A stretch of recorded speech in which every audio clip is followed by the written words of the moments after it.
inside the Allstate Arena just outside Chicago. The fans ready for the start of the AFL season as the Grand Rapids Rampage visit the Chicago Rush in this AFL and NBC season opener. And this crowd could be seen for the first time one of the new big stars of the AFL. Just who is number 17? Otto Molden. Well, he's never played a game in this league, but the Chicago Rush think their wide receiver is the best-kept secret in the AFL. We do know this. No one's more anxious for the season to start. Molden hasn't played any football since his college days at Montana 2 years ago.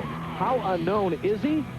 Well, the two veteran defensive specialists for the Rampage, two of the best in the league, Cecil Doggett and Mark Rips, told us last night they have absolutely no idea who he is. By the end of the day, they should be plenty acquainted as we find out just how good Molden is and plenty more. I'm Dan Hicks, along with Arena Bowl quarterback Mike Pawlowski. Always excited to get the season underway and also see some fresh new stars, which could be emerging here in Molden. As the kickoff goes to the Chicago Rush. And it's Molden who grabs it. So he's the first player to get his hands on the ball, and he's already in to Rampage territory at the 23. Comes out of the box right away and starts it off right in the Arena Football League. Mick Gatto, who kicked off for Grand Rapids, is hurt and on the field on his back. Number 1 there in his first season here with Grand Rapids.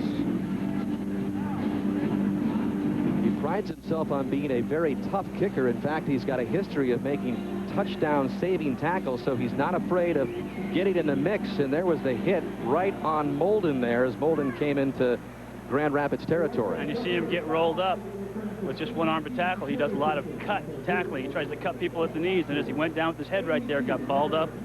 That's a hard way to try to make a tackle. He is an inspirational player, born without the lower half of his right arm. He's been around the league now for some 3 years, but he's also bounced around from team to team. This is his 5th team.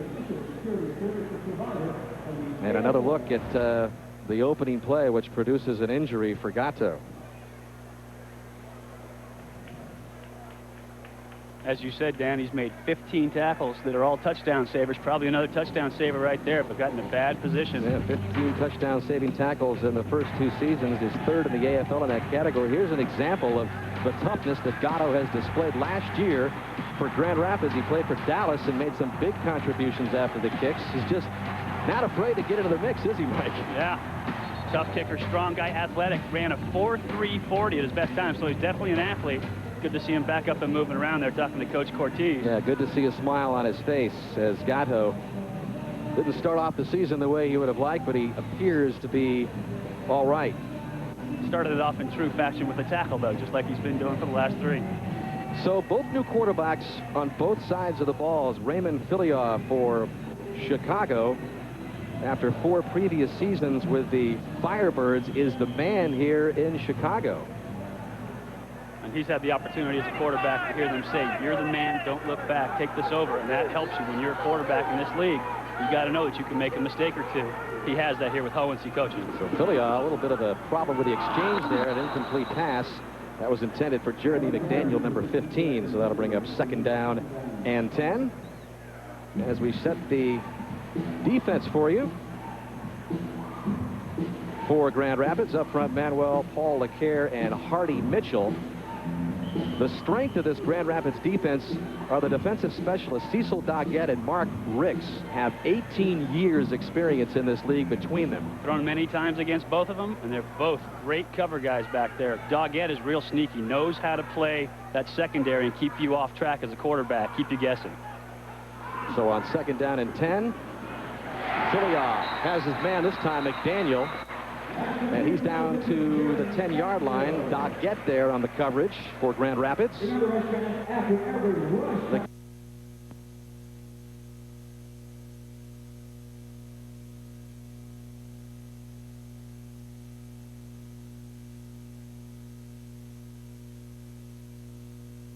defense, Robert Williams off, could not quite hang on. So at the 12, they've spotted it. 1st and 10 for Chicago on the opening series. And Filiaw locked it up to Molden, and he is absolutely hammered. But he gets right back up. The amazing part is you see him pop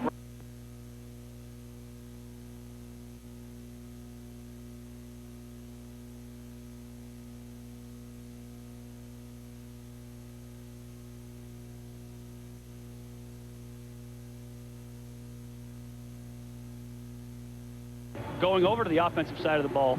That's amazing for a guy to take that kind of shot, fully exposed. Doggett just pops him right in the chin, and he's the first one off the ground. I like to see that toughness in a receiver. So Molden has been in the mix often and early so far. Second down now. Filia looking for the man underneath, and he's got McDaniel again, and he gets in for the touchdown. Great move by McDaniel. Or does he? They've got it marked just outside. There was a signal on the far side, but now they've got it marked at about the 2 or 3 yard line. I think his left foot just hit that line as he was heading towards the end zone. You can see it right there on the back, right by the chain.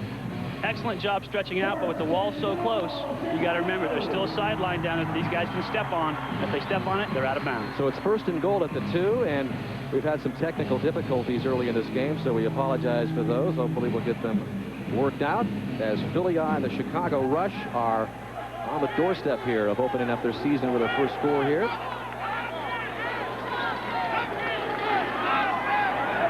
It's McDaniel on the left side, and this time he gets in. So they go to McDaniel the whole time pretty much. And Chicago's on the board for 6-0. Well, it seems only fitting. McDaniel got him down there. You might as well let him finish in the same corner of the end zone. And there you saw Filia and McDaniel doing.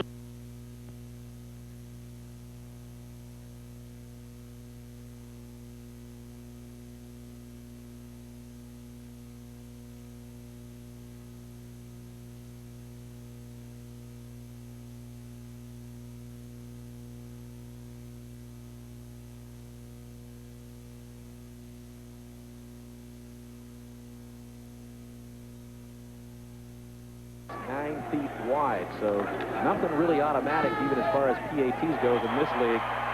But Gisbert is through to make it a 7-0 Chicago lead as the clock continues to roll as it does here in arena football with 10:50 to go. 5 plays, 27 yards, culminated by a McDaniel 2-yard touchdown run. And there you see McDaniel, another University of Arizona Wildcat, Danny. And there's no doubt about it, Mike, that this Chicago Rush team is a big favorite in this game. Plenty of question marks for both sides.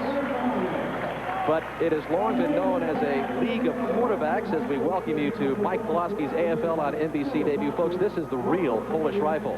The man out of Cal who was an Arena Bowl quarterback back in 1999, and no one knows these two quarterbacks better than you, Mike. They were backups to you during your core in the league here. Yeah, absolutely. Filia was my backup in Albany the year that we won the championship.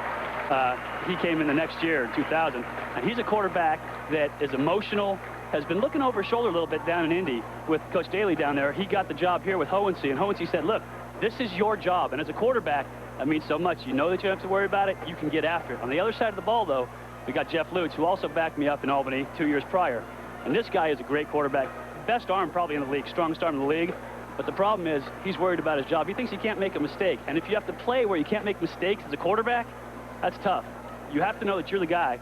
He knows there's a quick hook out there, so it might be tough for Jeff Lutz. Yeah, there's no doubt about it. I mean, you talked to him last night. You sensed that he was very uptight about the fact that he had to be almost perfect because Bob Cortese, his coach, told us that he's really had a difficult time. I mean, he was thinking about starting Robert Hall, but Lutz is so familiar with his system. Lutz played for him a couple of years when Cortese was the head coach of the now defunct Oklahoma Wranglers. So it was really kind of Lutz's job to lose, but you just get the feeling that if Lutz is off the mark in any kind of way, he's going to be yanked, and Cortese is not going to hesitate to go to Robert Hall as you take a look at Bob Cortese back as a head man in the AFL after spending some time in the AFL 2 league the past couple of years. And I can tell you, as a quarterback, having been in both of those positions, you just play better when you can play free. If you can't play free, you're just always guessing. So you're worried about it. And the problem's going to be that Lutz is going to have some pressure today. You're facing James Barron from Chicago, facing John Lloyd, 2 of the top rush guys in the league. He's going to face pressure, so he's got to be able to take some adversity. Back deep is Steve Smith for Grand Rapids, and he is a burner. If he gets loose, he can go all the way, and he's going to keep his balance and do just that.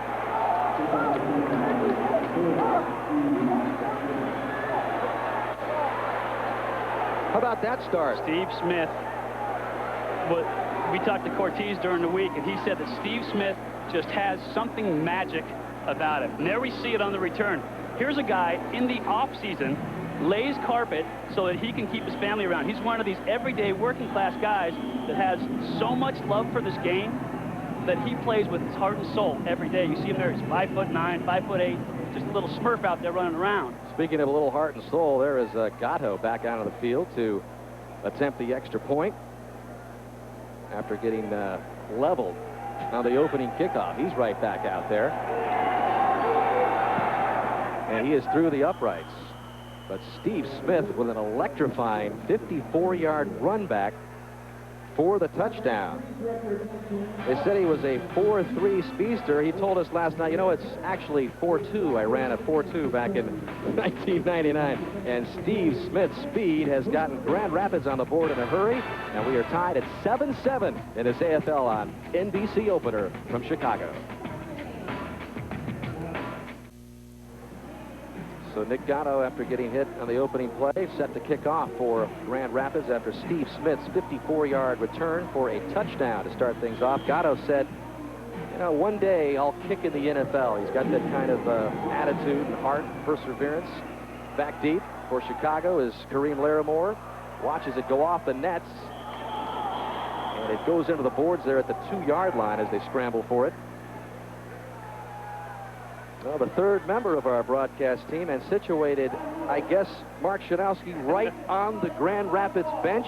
Right in the middle of the action, Dan. I'm standing behind Coach Cortez. If he wants a suggestion on a play, I'll send one in for him. I did want to tell you about the Chicago Rush, Jeremy McDaniel. He and his fiancée, Natalie, had a baby girl yesterday, a 6-pound girl. Her name is Journey Dakota. He celebrates by catching 2 passes, also scoring the first Chicago Rush touchdown. A very big day for Jeremy. Let's go back up to the booth. Thank you, Mark. Now, McDaniel, he was responsible for all the yardage on the first drive. As he said, 2 receptions for 20 yards and then a 2-yard touchdown run. So beginning at the 5, the Chicago Rush. And Philly going to work down the far sideline. And guess who is out there? McDaniel, this time not able to get to it. Running a hitch and go. And when we talked to Mike Hohensee on the field before this game started, I said, come on, you're going to go for the throat right away, aren't you? And he told us we're going to do a little hitch and go down the sideline. You're going to see it on the backside here. He's going to come in motion, run a quick hit, sit down right there, boom, he's gone. You see the defensive specialist coming up and biting, trying to hold on and do everything, and just that little bump kept him off. That could have been a touchdown pass, but that's Hohensee's nature. He's going to go for the throat. He's going to try to get the big play whenever possible. Hohensee has been around this league, hasn't he? 4th year here. He's been the only head coach here in Chicago, but 11th as an arena head football coach. Philly going to work, and wide open is Lindsey Fleshman. And they're going to mark him out at about the 12-yard line. No one was with him. And that's just a communication error. You know, Grand Rapids came into camp a little bit late. They didn't have a lot of time to prepare, so they're going to have some communication errors. It's nothing but a go. No preseason, Mike. A week of practice is all the time that these teams had to get ready.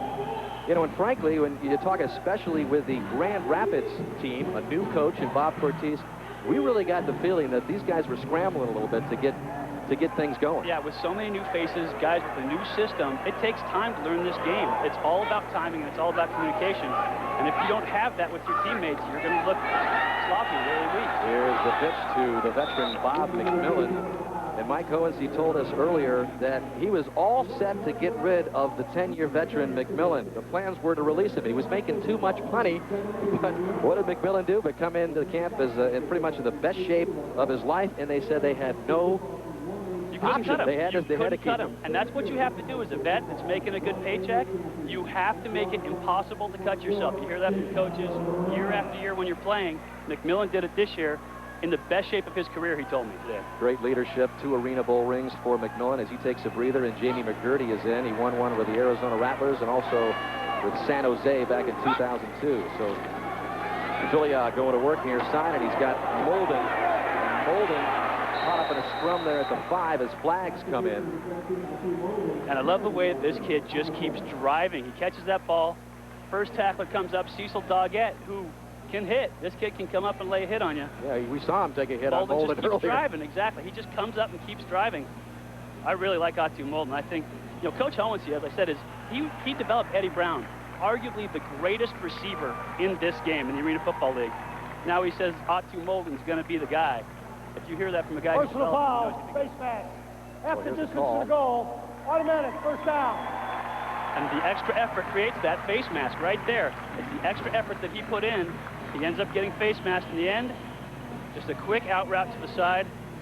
Cecil Doggett comes and puts a good hit on him. Can't get him down, so he grabs that face mask. It's for protection and as a handle. I guess he didn't know that. So at the 2-yard line, first and goal for Chicago. Trying to go 2 for 2 on their opening drives. This is McGurty. McGurty close to the goal line, but he's not going to get in. McGurty with 9 rushing touchdowns last year. It was Avery and Hodge who teamed up to stop him. Scored the first rushing touchdown in Chicago Rush history a few years ago when this franchise first arrived here in Chicago back in 2001. He was the starter back then. And he's the only player off the initial roster, one of the original players for the Rush, the only one left on this team today. So Coach Hohensee has been trying to develop his team and grow his team over the course of 3 years since he's been here. And the numbers on McGurty last season. Second down and goal. And a little movement up front, and finally a flag comes in. I love this when all the big guys stand around pointing fingers at who did it. Contact defense, number 98. After distance to the goal, still second down.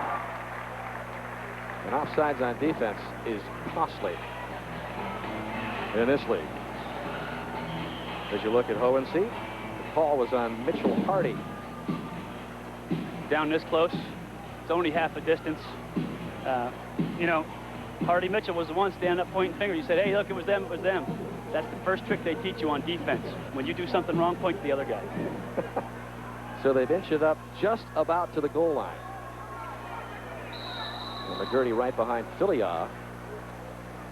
They call a timeout. Grand Rapids with the first timeout.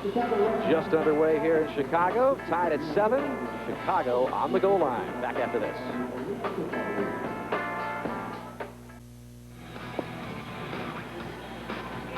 The AFL on NBC is brought to you by Bud Light. Fresh, smooth, real. It's all here. By ADT, America's residential and commercial security leader. Call 1-800-ADT ASAP. And by Wendy's Classic Hamburgers. It's better here. You know, down this close to the goal line, we see Raymond Filia. Coach Hohensee brought him in because he's a rushing quarterback.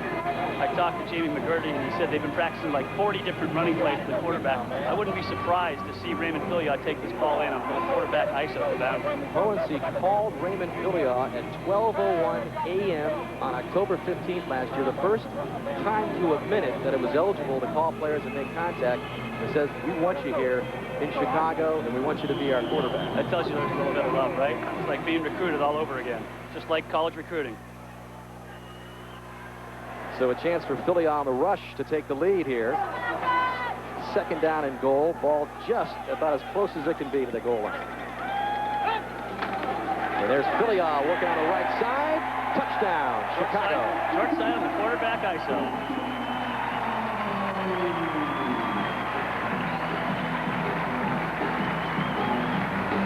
And prior to that, you saw Raymond Filia pointing at the DB. Josh Bush was into the boundary. As an offensive guy, he probably wasn't too worried about him at 5'9", not really a big threat, but he was letting his guy know, letting his fullback know, hey, we've got somebody outside, just let's secure him so I can get this inside hole. He took it inside. Very smart move and a great call by Mike Hohensee with an athletic quarterback back there in Raymond Filia. So Gisbert on to attempt the extra point. Try to make it a 14-7 lead. Gisbert, a member of the all-rookie team last year. And he misses. No good. We mentioned that you will see from time to time point afters missed, and Gisbert off the mark there. You're going to see what I was just talking about. Raymond Filia under center, telling his receiver, get wide, get outside, keep that defense to the wide side. We didn't get the point early. He showed Josh Bush to McGurty so that he could get out there to the right-hand side, but he took it inside. The key as a quarterback, you know you have an extra defender out there, take it to that inside hole. He did just that. Great play. And now this is what I like to see. He's back there talking to Salisbury, his backup quarterback. When Raymond was behind me, I made sure I kept him in on everything. He's passing it on to the guy behind him. guys in this league are very close. He's doing a great job with his backup quarterback there, too. Well, it's a big weekend of openers here in the AFL, and watching all the action back in New York is who else? Al Trowig. Al? Hey, Glenn Parker. Hey, Glenn Parker, if everybody knows that Tony Graziani is going to go to Chris Jackson, how does he get open? He's that good. You watch his move there. You can't punch a guy at the line if you're going to miss him. So that's how it went for the L.A. Avengers. They lead Arizona 7-0. Not a lot of scoring in that opening quarter. Back to Chicago and Dan Hicks.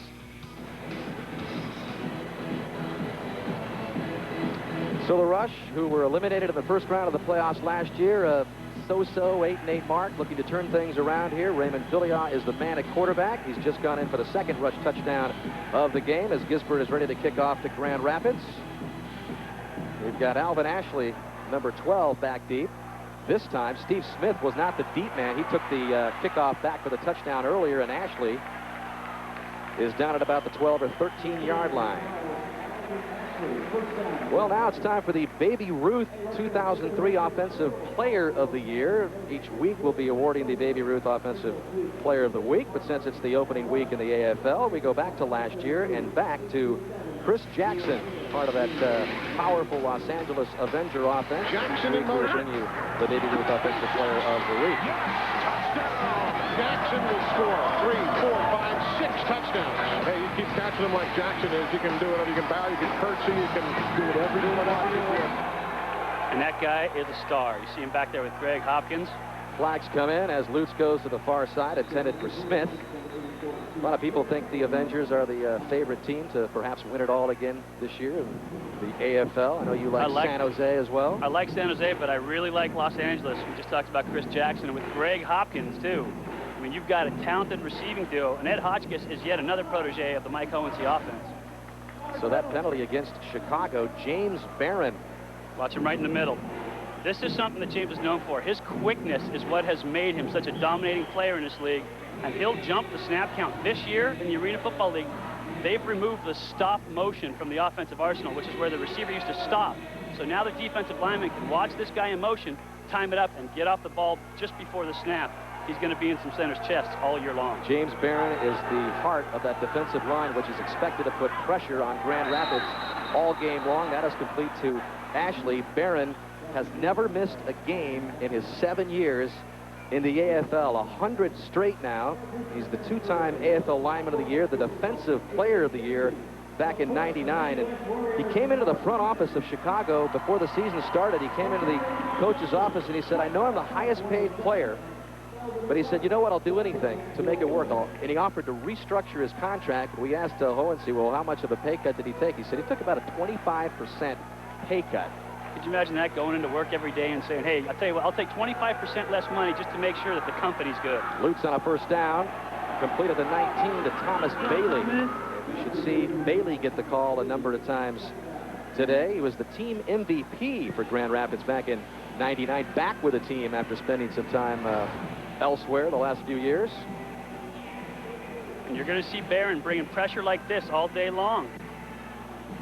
Giving him a little extra afterwards, didn't put his hands on him, but made sure he gave him a little push and let him know he was there. These defensive linemen, they do that all game long. I tell you, Barron did that to me a couple hundred times while we were playing, and he lets you know every time. He's a good rush guy. So that rush defense poised to try and stop Grand Rapids on 2nd and 2. Lutz's pass is deflected. When you talk to the players and the coaches that know a lot about Lutz, and you certainly do, one of the drawbacks, he's got a very low release, and he got it knocked down there. That's exactly it. He's got a very low release. And Coach Hohensee said before the game, he looks at Jeff Lutz and says, man, his arm is strong. But I hope he keeps throwing it from right here. And he does. He throws it right off the shoulder. Right there, James Barron, you're just going to see him. It's called a spy technique. Comes down the line a little bit and jumps, knocks down that Lutz pass. That's a good defensive decision prior to the snap. They knew they were going to go for the short pass and went for it. Barron gets a tip. Barron's 6'4", got a hand on that one, so maybe Chicago can get a defensive stop here on short yardage. They keep it on the ground. That's Chris Avery. And Avery struggling close to first down yardage. I don't know if he got it. And Avery's the guy that Cortez told us on the phone. Two first things out of his mouth. One was, he's a little light in the pants. That's an old school way or of actually, saying... Cortez said a little light in the butt, I think. But Didn't want to go there, but thank you very much. But because of that, you know, you're usually a guard playing that position in the backfield. The second thing he said, though, was, I would go to battle with this kid. And that says a lot for an old school coach to tell you he'd go to battle with somebody. That means this kid is an old school type player. He's a tough guy. Well, he got the first down, the tough guy. Chris Avery did, so Lutz with a first down. Trailing 13-7, looking for the end zone, and touchdown. That's Steve Smith with his second score. He returned the kickoff for one, and now he's got the first reception for a touchdown for Grand Rapids this season. And a great job by Jeff Lutz. Down this close to the goal line, he's got Steve Smith coming on really a short post. He ended up getting cut off over the top. A veteran quarterback knows, hey, I've got to wait till this guy clears what's called the box, which is the jack linebacker box. As soon as that receiver gets past the linebacker box, Lutz with his strong arm throws a dart in there for the touchdown to Steve Smith. So Lutz bends down to hold, and Gatto on to take the lead. Remember, it was Gispert who missed the extra point. And he's got it. So far, Grand Rapids and Jeff Lutz handling the defensive pressure for Chicago. And that brings us to the end of the first quarter here at the All-State Arena. With a lead, 14-13, are the Grand Rapids Rampage. Big underdogs as they open on the road here in Chicago. The AFL on NBC continues as Steve Smith has a couple of touchdowns, both of them for Grand Rapids, and they have the 1-point lead.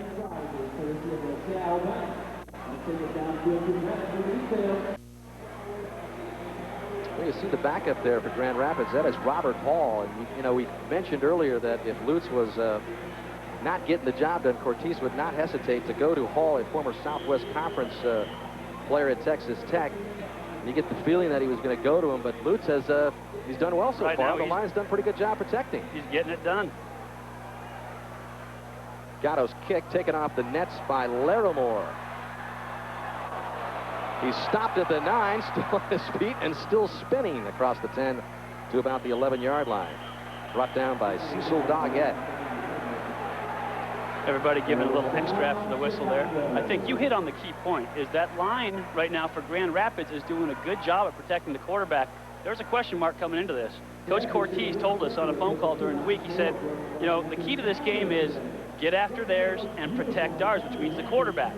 He knows any game of football anywhere in the world, it comes down to the big guys up front. And as a quarterback, that's the honest truth. If they're protecting you, you've got all day. Right now, Grand Rapids is doing a better job than I expected him to of protecting up front against Barron and Moyer. He is old school, isn't he? I mean, you listen to Bob Cortese, his first sentence out of his mouth, you say, that guy's a football coach. Billy on the far side, complete to Fleshman, and Fleshman does a good job of getting loose, and he's going to go all the way. They had him against the boards, and somehow he got loose. A great job of getting loose by Fleshman. And when you have two-way players, you have Damon Hodge out there trying to make a tackle. Sometimes these guys don't get enough tackling drills. Went out there trying to make the tackle and missed it right off. Fleshman gets down the sideline for the touchdown. But here they had him here, Mike. Just a quick receiver screen. Doggett missed the tackle. Here comes Hodge, missed the tackle, and it's off to the races. You know, that's a running play in the Arena Football League right there. A quick screen to the sideline. That's the equivalent of a running play in the big field game, because that's the way to get the ball outside, away from all the big bodies inside into a little more open space, and you see how productive it can be throwing a quick screen. Not often you see Doggett miss a tackle, especially for one that turned out to be a touchdown as flags come in on the extra point. Doggett in his 10th season. It's clearly offensive. Ball start offense, number 98. 5-yard penalty. We're still on the try.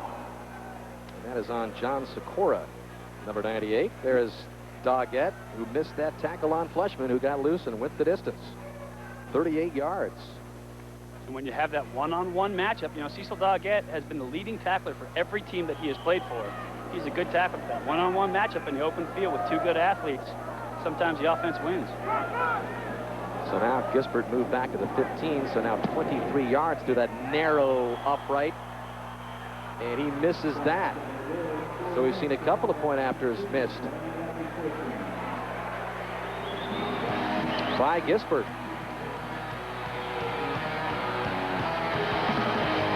19-14, the Rush regained the lead.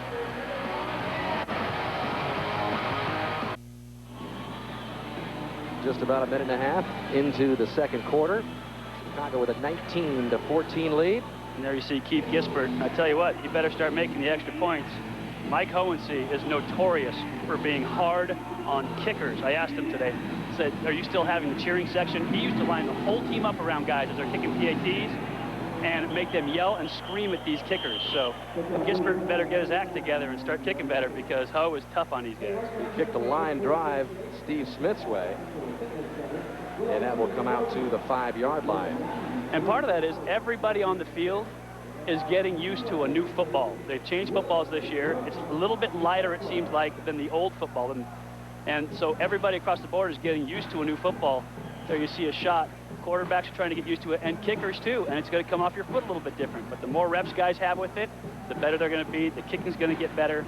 The throwing's going to get better. Guys are going to feel more comfortable with this football. They've actually had 3 different manufacturing phases to try to get it exactly the way they want it. I guess the latest has been to make the dye on there instead of just paint it on, because that blue stripe is a little slick. Flag on the play as Will Sullivan gets the football for Grand Rapids.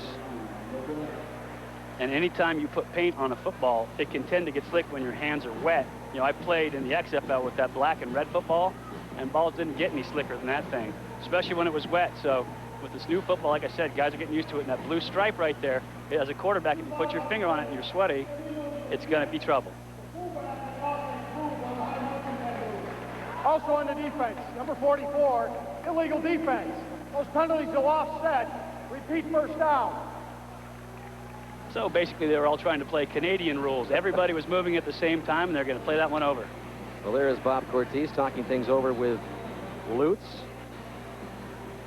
And you see him looking at his wristband there. I asked him about the wristbands before the game, because it looked like a War and Peace on each arm there with all the plays put in there.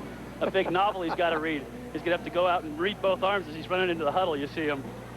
And he's wearing new gloves. That's exactly, we just talked about the football. He's wearing these gloves because he feels he gets a better grip on the football.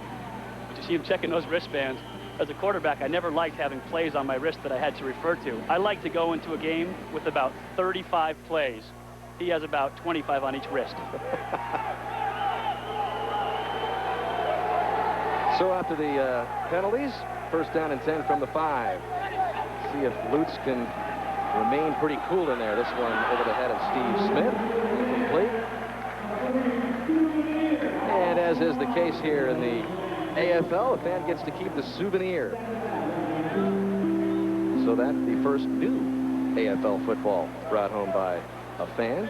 And for those of you playing the AFL fantasy football, you can check out the ticker below for scores and statistics, updated each and every quarter. In this league, that is a flurry of numbers. It can be. This is the ideal league for a fantasy football league. So second down and 10 now for Lutz. So far, that rush defensive front hasn't really been able to get to him. And this time they pick him off. Fleshman, who just scored the touchdown off the receiving end, returns it for the pick.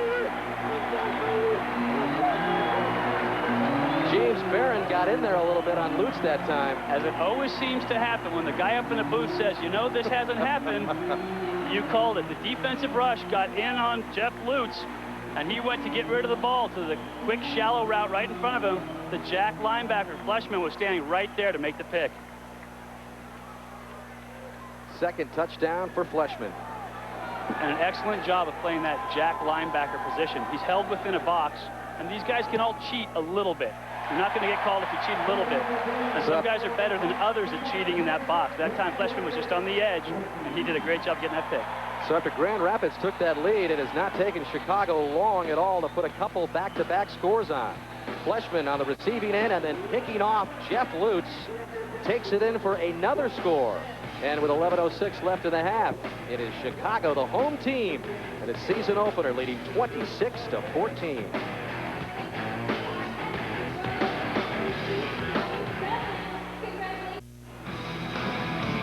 The AFL on NBC is brought to you by Baby Ruth from Nestle, the real deal, by Hellsberg Diamonds, confidence comes in a burgundy box, and by People PC Online, unlimited internet access at a great price.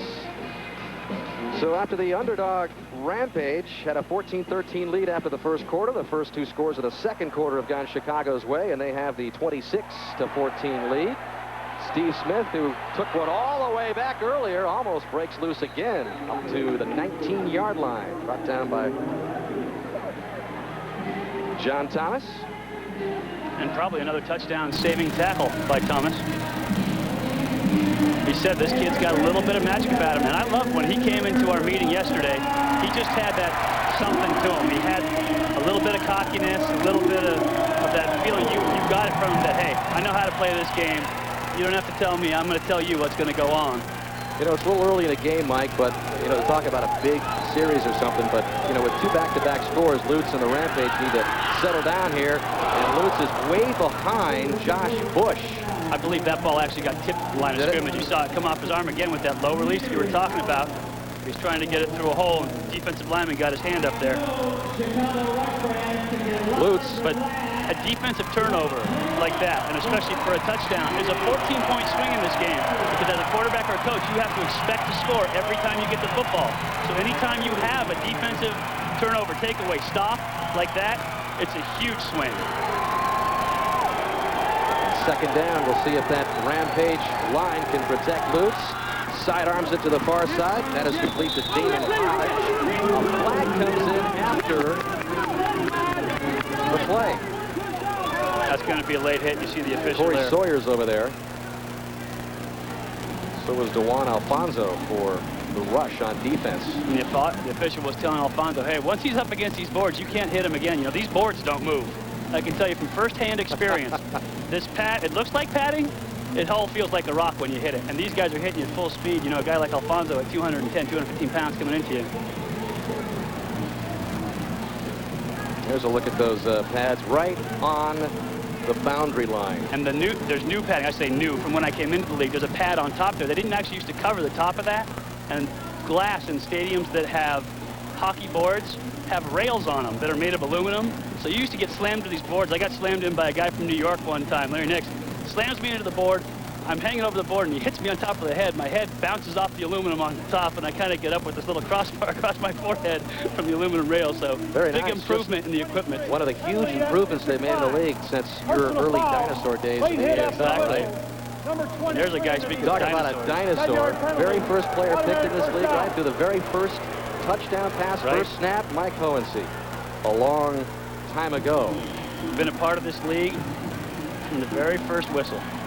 And an amazing coach. 16th year as a coach in this league. He says, this is my NFL. It was after the result of the penalties there. Lutz in business at the 10-yard line. It was a good stop there by Corey Sawyer. Right on the mark there. Sawyer, the former Cincinnati Bengal player. He played in 60 games for the Bengals after being a 4th-round draft pick out of Florida State. Big-time, 2-time All-American player there, and now at age 32, one of the real veterans of this league. And that's a great stop, but later on, if they're smart, they'll come back to it with the play. You see him trying to cut up that quick inside, pump that inside ball, and hit the corner route behind him. You can't be too aggressive in this league. You have to be smart out there on the outside. That was a great play, but he may get caught with it later. At the 5, second down. Lutz locking it out of play. A little pressure there from John Thomas on the end position. There's Cortez. He's been a football coach for 3+ decades. A lot of coaching, and you look at these guys talking about the play now. As I mentioned earlier, you know, a late training camp for these guys coming in. Jeff Lutz has been a quarterback for Cortez before, but all these guys on the field playing for Grand Rapids haven't been in this system. It's the first year here, so all these track guys are trying to get on the same page. Probably why Lutz is wearing both of those wristbands. It's why some of these guys look a little sloppy, like on that last play. But here you have Avery just getting after it, pushing the pile. The overachiever, Chris Avery, as Bob Cortez called him, fighting for every inch. Gets it down inside the 1. And think about trying to run the football in this game. Think about the big field game, a 100-yard field. This is 1/4 of the big field game, but you have 8 players on either side out here. The big field game, you have 11 players. There's 77% more bodies per yard out here than there is in the big field game. Were you a calculus major at Cal, or? All of the Avery is in. All the touchdowns in this league force you to learn math. So Grand Rapids just keeps coming at him. And I like Chris Avery. He gets after it. I tell you what, that's the blue collar, the cowboy playing fullback. You know, just a tough guy in there, moving the pile, sticking his nose in, hitting people, just loves it. Avery set a team record last year. Now this, speaking of numbers, this isn't going to blow you away. 166 rushing yards. That was a team record, but that's pretty big numbers in this league. Yeah, and it gets back to what I was just talking about with all those bodies in the field. It's hard to run the football. You know, Chris Avery was a defensive lineman by nature, defensive lineman and linebacker. So for him to be playing fullback now, he's out of position, but he plays it hard. Gatto's off the upright. So Gisbert has missed a couple, and now Gatto has missed one. So with 6:49 left in the half, Grand Rapids comes right back, and they only trail it by 6. There's nothing more American than the Daytona 500.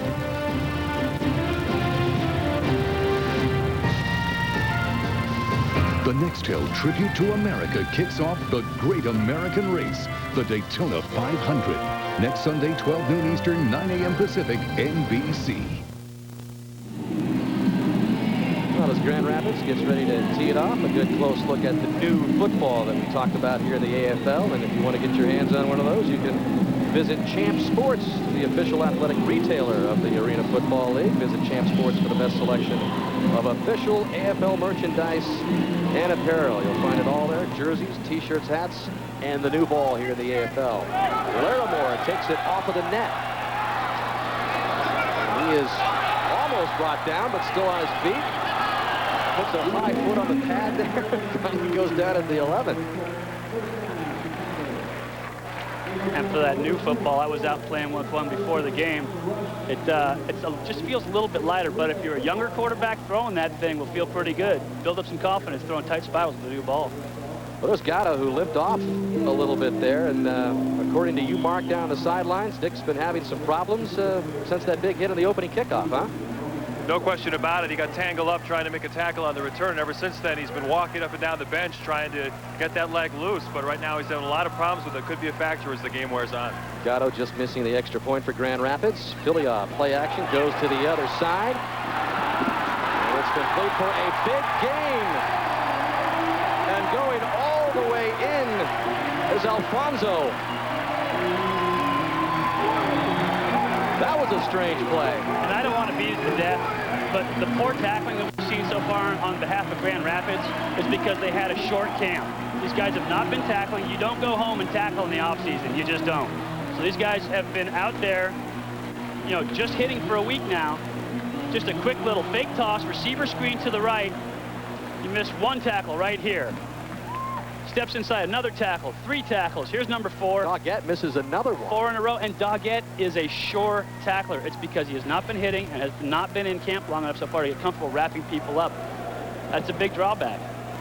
This time, Gisbert puts it through, but if you thought you didn't have to really worry about at least somebody on the team, it would be a guy like Doggett, who's missed a couple of tackles that went for touchdowns. Exactly, and every year you hear old guys, veterans talk about, oh, they grind us, they put us in pads, they make us hit too much.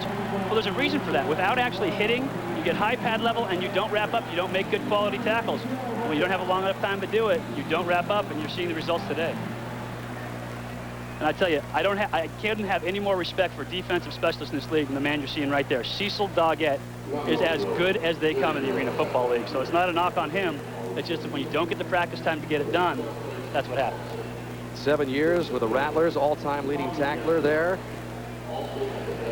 27 career interceptions. One of the most respected defensive specialists in the league, as you talked about, Mike, with a couple of missed tackles that have led to some touchdowns. Now, he hasn't been the only Grand Rapids player to miss some tackles, but he's just been kind of the last guy on a couple of them. One to Fleshman earlier, and then one here. Alfonso got loose on. I hated playing against Cecil Doggett. That's tough. I mean, he's as good as they get. See, one missed tackle on the outside. No wrap right there. Cecil Doggett, just it's a good straight arm, but if you're used to having low pad level, you break right through that straight arm, and you don't let yourself get pushed out right there. I mean, I know Doggett can't be happy about it. You saw him earlier with that grimace on his face on the sideline. He's disgusted with that tackle. So we go back the other way, and right when you think Grand Rapids is, we're within striking distance, Chicago gets an easy one there and ups the lead back up to 13. total yards. The rush, a big leader in that department. The nature of this game, though, is there's a lot of scoring. So a 2-touchdown lead in this game means nothing. Especially when you got Steve Smith, who returned 154 yards for a touchdown earlier. He's got the football again.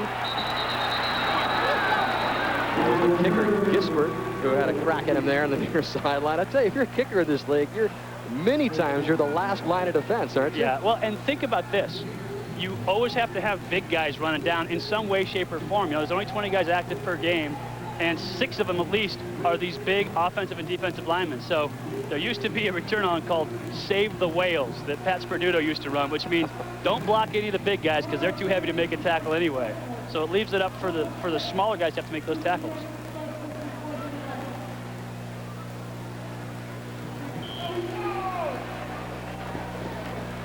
So now from the 18-yard line, trailing by 13. Lutz has been the man, at least in this first half, for Cortese and Grand Rapids. And he's pressured this time, and he's going to go down this time. That's Riley Klein-Hesseling. And this is what we expected to see at the beginning of this game. We expected to see Chicago putting pressure on, getting upfield. You got John Moyer right there. You got James Barron all putting pressure, getting up the field. And on the backside, Klein-Hesseling coming in to finish off. Again, in this league, as much as a quarterback's game, it's also a defensive lineman's game in that you can put pressure on the quarterback and keep them from having huge games. So Lutz beginning to feel a little of the pressure. They kind of get the pressure off of him and have a quick release to Thomas Bailey, trying to get some confidence back. And that's a good comeback call for a quarterback. You know what? Get the ball out of my hands, get it out to the receivers. I would hope to see a little more 5-step timing, you know, curl stuff at 12 yards downfield, maybe an out here and there, a quick hitch, and then let him go downfield for the post. Because a post, if you run it right in this league, is a timing throw. You hit 5, you hitch, and you throw it. So if you run a couple curls, get guys used to seeing that 5-step drop, you can throw a post over the top. Right now, Lutz only 50%. But I think he's doing a good job in there with the pressure that he's facing. Pick up a 4, so 3rd down and 6. High man in motion is Smith. And the quick pitch there to Avery.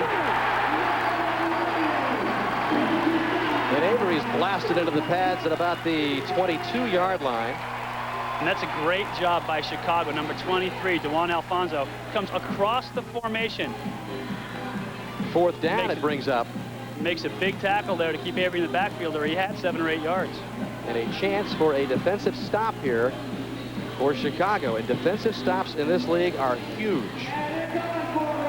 But if you don't feel comfortable with your kicker kicking the field goal, you might as well go for it, because if you turn it over here, they may return it to there anyway on the field goal and a missed field goal. So you might as well try it on 4th down.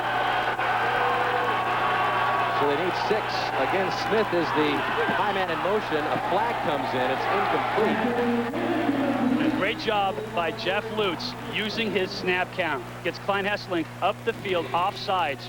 That's a veteran quarterback move right there. Take the motion, use your snap count, get him offsides, move the ball downfield a little bit.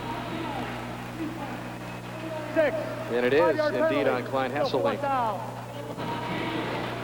So they don't get it all, but they get most of it right there. A lot better than 4th and 1's, a lot better than 4th and 6. Exactly. Now, there was an old rule in the league that offside was going to be a 1st down. Now it's not an automatic 1st down, because using your snap count like that slowed the game down. And the Arena Football League, if nothing else, is a fast football game. They wanted to keep the pace of the game up. Now it's just a penalty. They move the chains and keep playing football. So what's your feeling here, Mr. Kowalski? Chris Avery? It looks a little tight to run the ball. You're right. On 4th and 1, they come back. And that's holding, defensive holding. Okay, we'll see if that's what it's going to be. Donnie Caldwell, number 21. Was hanging all over Alvin Ashley. Yep. And that's the call.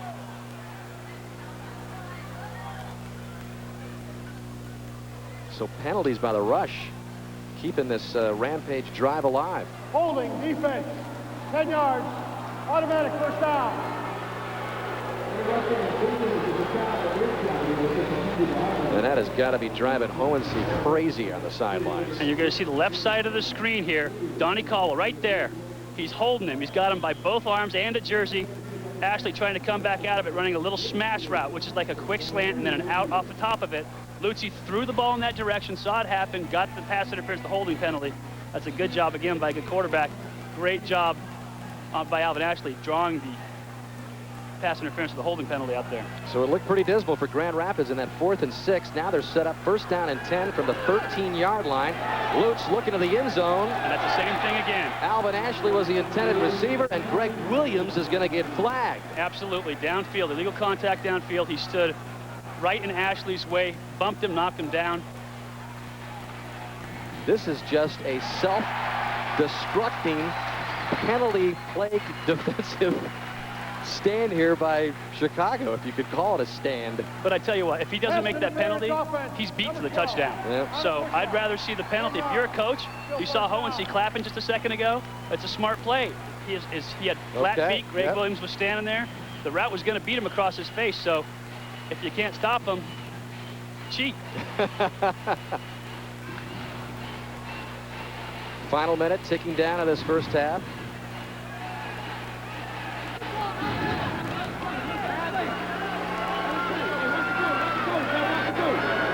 Just inside the midfield stripe. And more whistles stop it. On 1st and 20.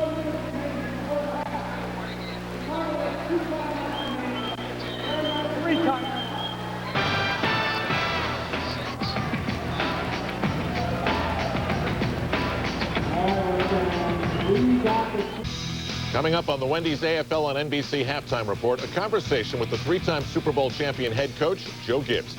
After an 11-year absence where he flourished as a NASCAR team owner, Gibbs has gone back to the drawing board, ready to remake himself as an NFL coach again. Marty Snyder talks to him, plus we'll get a word with the pole sitter for next weekend's Daytona 500. All on the Wendy's AFL on NBC halftime report. Right now it's back to Dan and Mike in Chicago. Well, let's clarify the last penalty. There was a penalty, but it was not on Greg Williams of the Rush, which we thought. It was actually offensive pass interference on Alvin Ashley of Grand Rapids. And you knew getting into this, you had a quarterback in the booth. I'm arguing it from up here in the booth. I'm saying, hey, that's defensive. But no, they called it offensive on Alvin Ashley. I'm always going to see it as a defensive penalty, and especially in this league. So thus the 1st and 20. Lutz slings it out to Thomas Bailey. And he's upended at the 12-yard line by Corey Sawyer. So that's a good gain for Lutz and company. It's a great gain, and it's, again, a good confidence pass. 1 minute left in the game. You want to move the football, keep it in bounds, and eat as much clock as possible and get in with just a couple seconds left or no time on the clock, because if you do that, then you can not give the ball over to the other side. And in this game, anybody can score right away. So Chicago obviously calls a timeout, trying to stop the clock. They're looking to get the ball back. It kind of gets into basketball rules here in the last 1 minute. And we're going to take a short break as Chicago has called timeout. Grand Rapids trying to put another score on the board before the first half expires. Grand Rapids, the clear underdogs, new quarterback, new coach, on the road in the season opener here against the favored Chicago Rush, and trying to stay in touch with Chicago here with just 44 seconds left. 2nd down and 8 from the Rush 11. Smith, the high motion man. Lutz goes his way. A flag comes in as it falls incomplete. And they were just trying to get Steve Smith isolated man-to-man out there against Corey Sawyer. And you have illegal defense against the Chicago Rush. Anytime you go an open set, single receiver to the field, these linebackers feel like they have to get wide. They have to be able to take up some extra space because you do have a one-on-one matchup. And I'm sure that Chicago, out of the box. you just have the jacked linebacker, number 10, Lindsey Fleshman, out of the box right there, trying to cover that extra space. That's what happens. You can create matchups and you can create situations by using formations in the Arena Football League that you don't see in any other game. Remember, all these guys have to go both ways. It's late in the half. You lose some concentration. So the ball is moved just inside the 6-yard line, 1st and goal. So a good chance for the Rampage here to go in the locker room. Lutz loses the handle. The ball is on the ground. Chicago says they have it. Still no. Yep, now there's an indication. Chicago Rush ball. And this is what James Barron brings with him as a nose guard in the Arena Football League. He gets off the ball so quickly that he disrupts the snap. James Barron is infamous for this around the Arena Football League. Yeah, you were talking about this the other day. You said, watch how this quickly this guy gets in. He gets off in a hurry. And the thing is, as a quarterback, I used to quick snap him. I used to snap count him and keep him off guard, and then you try to slide him. But you see, immediately he's up in the center's chest. No time to breathe. Paul LeCaire is trying to fight for his life in there, and James Barron had him up. Never was able to get the ball back to Jeff Lutz. That's what he brings you on defense. Another defensive turnover. So Barron created that disruption. It was Poyer who recovered it for Chicago, so Filion goes to work. And that's complete to Fleshman, who has a couple of touchdown receptions already. Mark Ricks on the coverage for Grand Rapids. Another flag. And you know what was obvious right there is the difference in protection. Illegal twist. So that was an illegal twist up front. Even though they have an illegal twist on defense, the protection for Raymond Filion was there. Jeff Lutz has people in his lap. Raymond Filion had a full 5-step drop, a couple of hitches. He backpedaled, gave himself some more time, and then completed the pass downfield. Excellent job by that rush offensive line of keeping people off their quarterback. And when you do that, you allow receivers to get open. Filion has the utmost respect for you, Mike. He really does. He credits the kind of quarterback he became because of you, because you told him that, you know, there's one thing you got to remember in this league: don't turn the ball over. Filion is on the mark. That's complete to McDaniel. And that has really been Filion's calling card. Filion's calling card here in the AFL. He does not throw interceptions. In fact, he holds the AFL record for the most pass attempts without an interception, which is 299. Yeah, I mean, he's been fantastic since he's had his spot to shine. He's been incredible. And I mean, it's nice that he says that, but you can just suggest things to quarterbacks. He's made it happen. You see 7 of 10 for 147 yards and 2 touchdowns so far. He's the guy that makes the decision. He's got to finally pull the trigger. So I just told him, throw the ball away. You can have a plus, a minus, or a 0. Whatever you do, don't make it a minus. Don't give the ball away. Instead, give the ball to a stand or to a fan in the stands. That's what they're here for. You know, they come to watch the game, take home a souvenir, and keep your team up, because defensive stops are so big in this game. Just killing the clock there, and the official wanted to get everybody set to make sure they got it killed properly. So with 24 seconds left, they may strike right away, but I would expect to see them run the football and try to eat some time off the clock before they get in the end zone. 2nd down and 10. McDaniel in motion on the high side. Filion's pass deflected at the line of scrimmage. And the clock is stopped at 20 seconds as you get to inside a minute in the first and second halves. The clock is stopped. Otherwise, the 15-minute quarters run continuously. Exactly, and this is why games are so close in this league. The last minute, you know, same as the 2-minute ruling in an outdoor game, but the clock stops and you can score a lot of points. I've seen 4 touchdowns scored in the last minute of the game.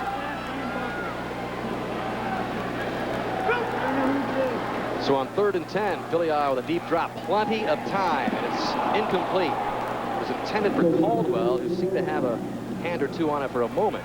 Well, he was trying to turn upfield before he made that catch. And Donnie came into this league as a defensive player first, but you saw right there, he had the angle, ended up giving the angle back to the DB, and when the ball hit him in the chest, he was already making his turn upfield, took his concentration off actually catching the ball. So here comes Gisbert in to attempt a field goal. Remember, he's missed a couple of point afters already, but he is a member of the all-rookie team last year. 9 of 21 on field goal attempts. They spot this at the 19-yard line, so this will be a 27-yard attempt. And he is right down the middle. And he hit that ball as pure as you can hit it. 36-20 with just 6 seconds left in the half. And a reminder that coming up on the Wendy's halftime report, a quick word with Daytona pole sitter Greg Biffle. As the race is set for next week, Biffle, the man that won the qualifying today, and an interview with Joe Gibbs at Redskins Park.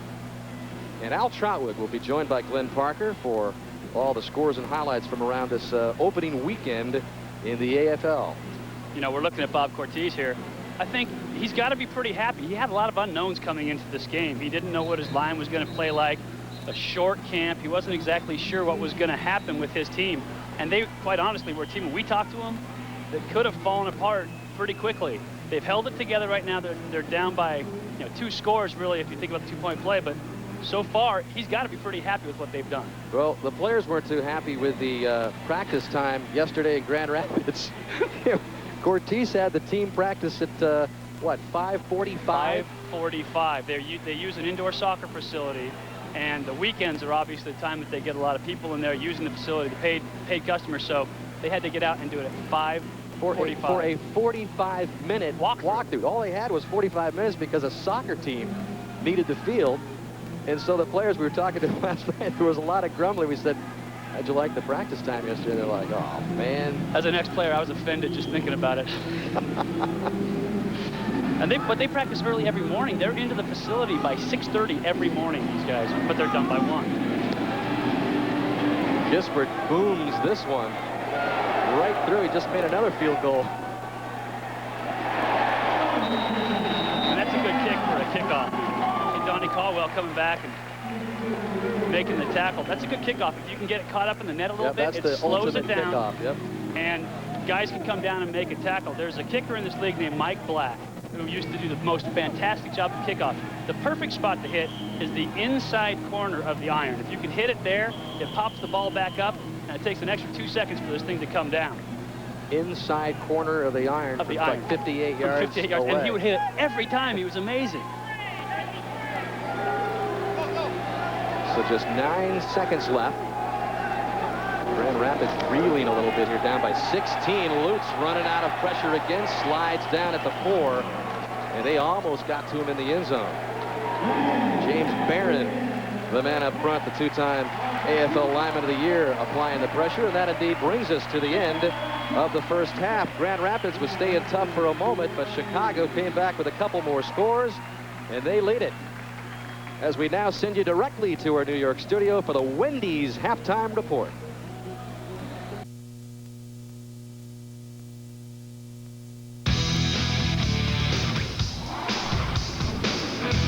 This is the Wendy's AFL on NBC halftime report. We are live at 30 Rock. This is the place to get your football fix on Sunday, except for next week when, because of the Daytona 500, will come your way Saturday here on NBC. Al Troutwick along with Glenn Parker. Lots to talk about. One of the things you always like to see is whether a defending champion can come back and look like they did last year. Tampa Bay hosting Orlando.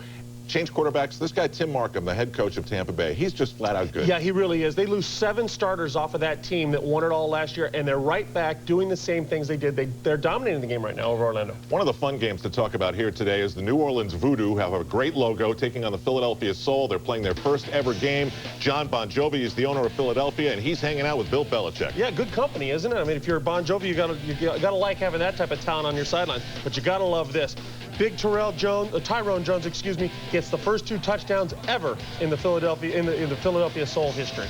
And John Bon Jovi might like to write a song about it. He's got a 1-point lead over the Voodoo, 14-13.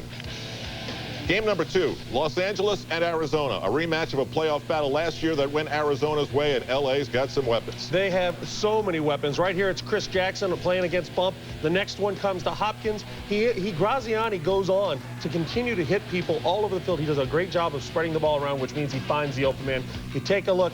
Right now, they're up 35-18. He has thrown five touchdown throws already today. And after those 2 passes, he went to like a 300-pound tight end. Yeah, so it's all working. A rather large man, but you can see right there, he has 5 touchdowns now. That has just been happening as we speak. Aaron Garcia and the New York Dragons and the Georgia Force. Big question is, can they slow down the Dragons' offense? Well, yeah, but the big question is, why is Aaron Garcia running the ball? Isn't he supposed to throw it? He looked good. He looked great. He gets a rushing touchdown. The next one's a rushing touchdown. And now here comes a pretty controversial play. Marquise Cooper gets the ball. Doesn't appear to get over that line. They call it a touchdown. Todd Shell, the coach of the Dragons, upset. He's flipping his lid there. Well, because he didn't get across the goal line. It certainly didn't look like it. Bad call, and this game is well officiated. 20-14 favoring the Dragons, trying to get off to a good start this year as opposed to last year. Aaron Garcia's numbers, he didn't get a touchdown, Glenn, until there were 12 seconds, a throwing touchdown until there were 12 seconds left in the half. Yeah, strange for him, but you can see he's going to put up the yards as always.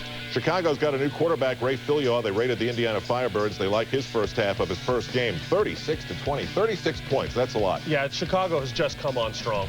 And now they raise the banner in Tampa Bay, 24-13. Freddie Solomon looks like he did last year. Yeah, that whole team, Freddie Solomon, everybody, just they put in some new people around him. Now, if you guys at home want to play along with Glenn Parker's fantasy in an AFL sort of way, go to AFLfantasy.com and pick out your team. He did. Yeah, I sure did. I had to grab Aaron Garcia and Aaron Bailey. I like the Aarons up front, and you got to have some defense. Ricky Parker's my guy. I don't know why. That's it? That's it. You can see the rest. It's all there for you. If you don't know how to play, go to AFLfantasy.com. You pick your team. You play right along. You can even beat Glenn Parker. Halftime here. It's the AFL on NBC.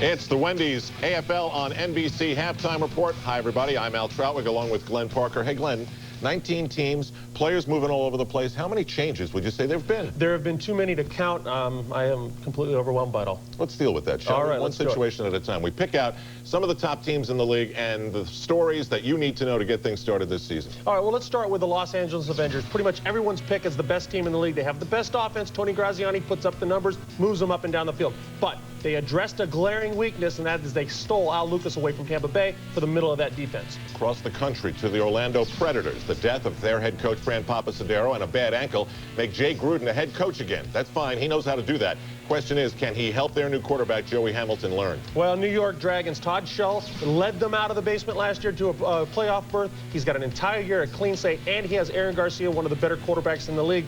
Question is, who is Aaron Garcia going to throw the ball to? Back to another California powerhouse, the San Jose SaberCats. The guys who set league records last year for touchdowns and points, they're all back. Enough said. Tampa Bay Storm, you cannot count out any Tim Markham coach team. He's done it too many times. He has lost 7 starters off that Arena Bowl champion team of a year ago. Now it's a matter, can he replace them and get them back to where they want to be? All right, hey, Glenn, it says here we're switching gears, and we really are. The qualifying for the Daytona 500 took place earlier today. For more on that, let's go down there to Bill Weber. Thanks, Al. 45 drivers had the opportunity to win the pole for the Daytona 500 when qualifying was completed. 34-year-old Greg Biffle had won his first career pole at the same track where he won his first career race last July. So Biffle will lead the field to the green flag in the 46th running of the Daytona 500 next Sunday right here on NBC. In that race, you'll see Bobby Labonte and Tony Stewart. Both drivers won a series championship for Joe Gibbs Racing, but now one thing is missing from Joe Gibbs Racing. Joe Gibbs, the coach, has returned to the NFL to try and drive the Washington Redskins back to victory lane. Gibbs has been in that race before, winning 3 Super Bowls. He knows it's a tough track, but as Marty Snotter reports, Gibbs had to climb into the driver's seat one more time. To me, it seems quite clear that it's all just a little bit of history repeating. How much has the game changed since you left the game? Is it a dramatically different game? I think it's been dramatic as far as what's happened as far as X's and O's and the way the league is run, salary cap and all that's been dramatic. Hopefully what's not changed a lot is players, relationships, how you deal with them, how you relate to players. I'm counting on that part of it being the same. Is there a piece of you that fears that this may not work out like it did last time, that you maybe can't go home again and be successful? I definitely think I went into this saying the odds are against it. You can't go back and recreate something like that. But certainly, there's nothing safe about this. There's no safety net. You're going to be in front of millions of people, and you're either going to win or lose. We're operating without the net. There's nothing down there. Just don't look down, okay? Just keep looking forward. I'm going to stay up here because when I look down there, I get afraid. But there's not much time for Coach Gibbs to look down and worry. He's back to his old habits, watching film, working long hours, diagramming plays, and restarting old rivalries. So this is from Bill Parcells. What is this? Exactly. It's actually kind of comical. The whole time we're going against each other, when he was at the Giants and I was here, it was just bloodbath. When he stepped out of coaching, we played golf and got to have some fun, and then he sent this, does this mean that we can't talk for another 5 years? Definitely. You know, we're now going to try and cost each other our jobs. Joe Gibbs Racing won the Daytona 500 in 1993 with driver Dale Jarrett. Now Joe's son, J.D. Gibbs, will call the plays for the racing operation, knowing that if he ever faces that critical third and long situation, he can always turn to the coach for advice. We'll see you next Sunday live right here on NBC for the 46th running of the Daytona 500. Right now, back to Al and the gang in New York. Wow, coaching is a major story now in the NFC East. Yeah, it's a throwback to the 80s. How come we don't have hair? Meanwhile, next Sunday, right here on NBC, it's flag-to-flag and wire-to-wire coverage of the Daytona 500, the great American race. Next Sunday at noon here on NBC. This is the AFL on NBC. This has been the Wendy's AFL on NBC Halftime Report. Halftime here in Chicago. The Grand Rapids Rampage did have a 1-point lead at the end of the first quarter, but the Rush have now outscored the Rampage 23-6 in the second quarter to take the lead. And earlier, Mark Shanowski talked with the coach who now trails the Rush by 16. I'm with Grand Rapids coach Bob Cortese, and coach, obviously it all comes down to what happens in the trenches. Yeah, how do you feel about the way your guys are doing? Well, we're not doing very well. Jeff's having a hard time. You know, he made a couple of mental mistakes. We're going to have to correct them in the second half, but we got to do a better job of protecting him and try to get a little more pressure on their quarterback. He's got way too much time. And obviously you want to get some pressure on Phil. You ought maybe force some turnovers on their end. Well, you know, that's what you're trying to do, but right now we're not getting the job done up front, and we need to get that done. We'll try to take care of that at halftime here. You've had some missed tackles by your veteran players. I'm sure that's very uncharacteristic. Any reason for that? Well, I don't know if we spend enough time tackling. Maybe we don't spend enough time tackling in the preseason. We'll have to look at that tomorrow, but right now we're going up there and try to get this thing ironed out. All right, coach, good luck in the second half. Thank you. Thank you, Mark. And Mike Pulaski, we speculated earlier about how long Cortese, the coach, would go with Jeff Lutz, with Robert Hall right on ready to go as the backup. I mean, it hasn't been all Lutz, but you heard Cortese say he made a couple of errors. Right, and he said, though, the pressure is getting to him, so he realizes that it's the pressure that's getting into Lutz. You know, he may want to go with a more mobile guy. I don't know. He said he was going to have a quick hook. He may have it the second half. Well, we'll keep an eye on that for the second half as we are set to kick off here from the Allstate Arena. Gisbert of the Chicago Rush set to put it in play. With that big surge in the second quarter, it's Chicago with a 16-point lead. Steve Smith, who returned one all the way, 54 yards for an earlier score, takes it for the Rampage. Smacked into the pads just across the 10-yard line. Donnie Caldwell put the hit on him for the Rush. And I would expect to see Chicago turn up the heat on defense in the second half. They were just starting to get it together, just starting to feel it on the defensive side of the ball. James Barron was starting to get off. John Moyer was starting to get off. Remember, these are two all-league performers. Look at some of the numbers there. Fleshman with a couple of those scores for Chicago in the second quarter when they took command. Lutz threw that kick to Fleshman, which accounted for one of the scores. So we'll see how long Cortese stays with Lutz. He's in right now, Lutz, and he almost gets that one picked off by Corey Sawyer. But Lutz was under pressure again. And you can see now he doesn't feel settled. He's not setting his feet right there. Just a quick three-step drop, and he kept his weight moving backwards, which means he's not feeling comfortable. He's feeling that rush. That's what made him throw the ball just a little bit upfield. And Alvin Ashley may have cut that route off a little bit short. Speaking of confidence, we know he's getting pressure here on the field, but what did you think of Cortese? I mean, it was a 60-40 exchange ratio of the plays that they ran in only a week of practice. I mean, even if you have the feeling that Hall might eventually be the guy, don't you have to be a little bit, you're my man, Jeff? Yeah, you have to go with your starter. When I used to play, and I hate going back to all that, but when I used to play, I took every offensive snap. The backups got to throw scout team, and in this league, everybody kind of does the same offense. They run the same plays. Right here, look, James Barron getting upfield, driving the center into Lutz's chest. John Moyer finishing him off. That's no way to get comfortable. But to get back to what I was saying, you have to get ready for that game. And as a coach, you have to say, I'm going to get my first guy ready. And then if I have to go with my second guy, that's a fallback plan. Yeah, you gotta lose the spot. You gotta play yourself out of it instead of saying, well, you're number one until you're no longer number one. And right now, it's like he's playing with two number ones. And Steve Spurrier did that down in Florida. I don't like that system. I think the quarterback has to be the team leader. 3rd and 8. That one is almost picked off. That time, Greg Williams almost picked off Lutz. Donnie Caldwell, number 21, was also there. So Not a good offensive start for Grand Rapids to begin the second half here. And I said Chicago was going to start to get up the field. Look at James Barron. Just a swim move inside, getting upfield. John Moyer is at Jeff Lutz's ankles.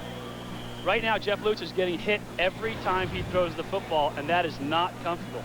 You need to call some plays to make it quick and easy for him, some receiver screens, get the ball outside, try to make him more comfortable in the pocket, and they have to stop that rush up front. And look at this attempt.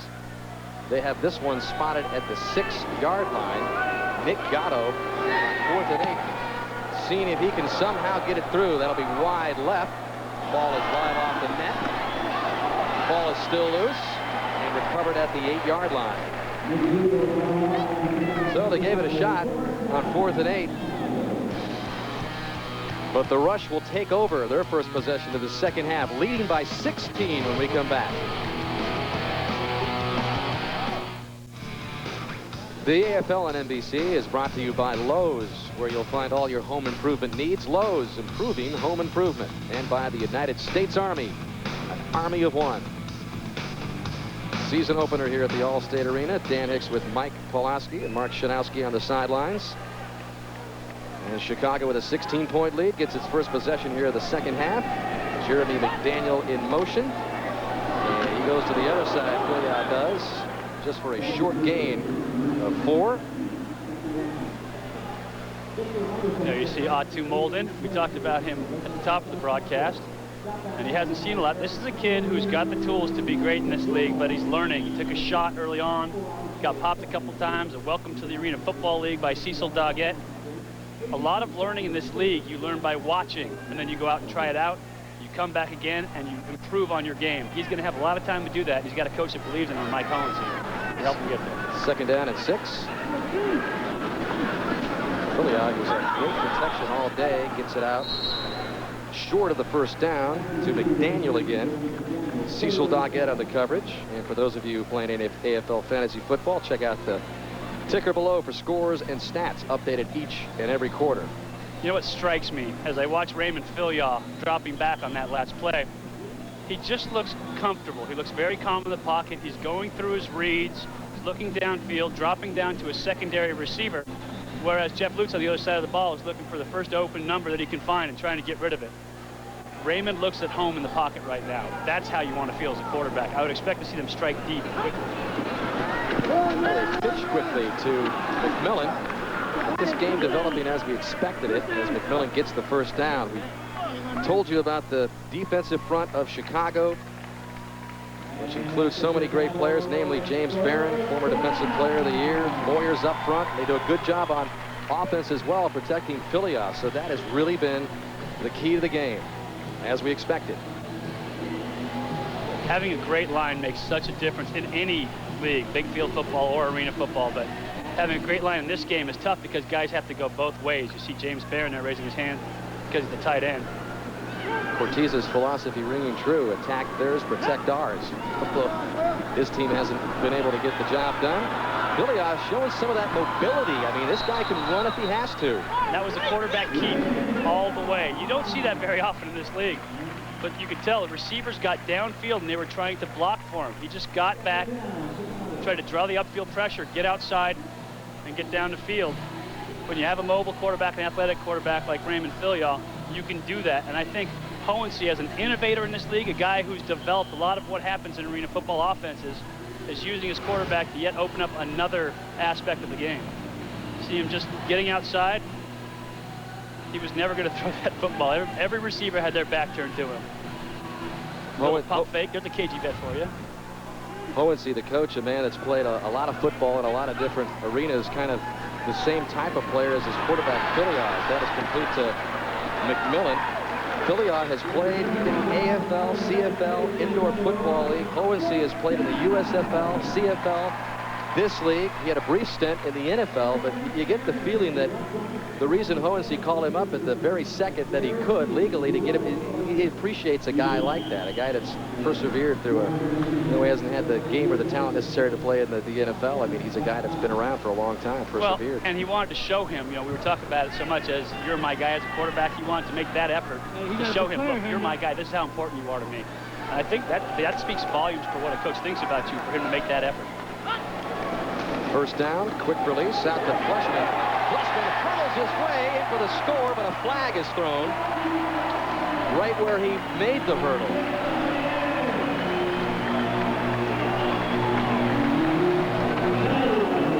And the holding call against Chicago. There was holding, but they're going to watch that highlight film a couple times when they get in the game film session, I tell you. Anytime you get to hurdle another guy. Holding offense. Like Edwin Moses number down 21. Here. 10 yards, final foul. He's first down. The Rampage player is hurt. Appears to be, is it Mark 17, Ricks. Mark Ricks? Yes.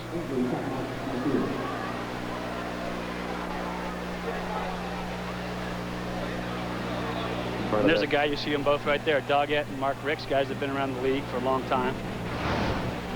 Well, let's take a look at the hurdler again here. Just a quick screen pass out to the right. There's the hold inside on the right side of your screen, but Doggett had been cut, was trying to get up, and Fleshman just going for the hurdle. You know, Doggett isn't that tall to begin with, so. You just jump over a 5'8" guy, right? You used to jump over the defensive specialist, didn't you? Yeah, I had that kind of special skills. You had that kind of leaping ability. 16-point lead still intact for Chicago. Mark Ricks walking off the field for Grand Rapids. He'll be replaced in the meantime by Will Sullivan. So Grand Rapids down by 16, loses one of their real veterans on defense. And anytime you get an injury, especially to one of your specialists, it messes with your substitution, because substitution in this game, because guys have to play both ways, is such a huge part of it. And you've taken out one guy that can only go one way. And you saw Atu Molden back in the game for Chicago. We'll see if Philia looks number 17's way. McDaniel complete. And another first down for Chicago. And that was a new design on the play. When I talked to Raymond yesterday, he looked at me and said, hey, we're throwing over the box this year. And, you know, as a quarterback in this league, you always say, don't ever throw over the box, don't ever throw over the box. They're running a deep route, deep enough so they can get that ball up, and Atu Molden just cleared underneath for him. Raymond had the patience to sit down, it's called a PC, or a post curl. Let that post curl sit down, and Raymond delivered a strike. A new tactic when you feel comfortable with the guys in front of you. Second down and 3. That has a running play all the way for Philia. He should pick up the first down. Should be first and goal for Chicago. So Chicago just grinding out a lot of time off the clock here on this drive. 7-minute mark approaching. Almost a little more than halfway through this third quarter already.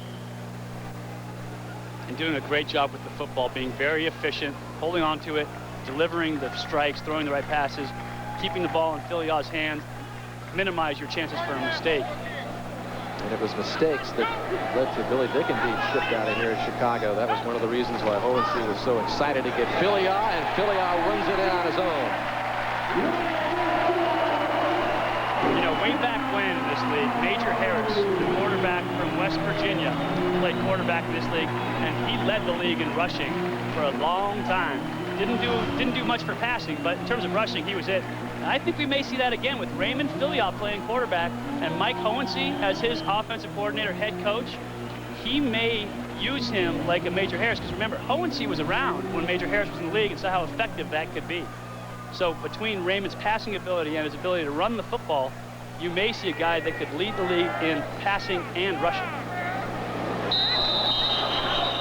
Flags come in before Gisbert gets a chance. But Hohensee's been around the league when everybody's been around the league. I mean, yeah.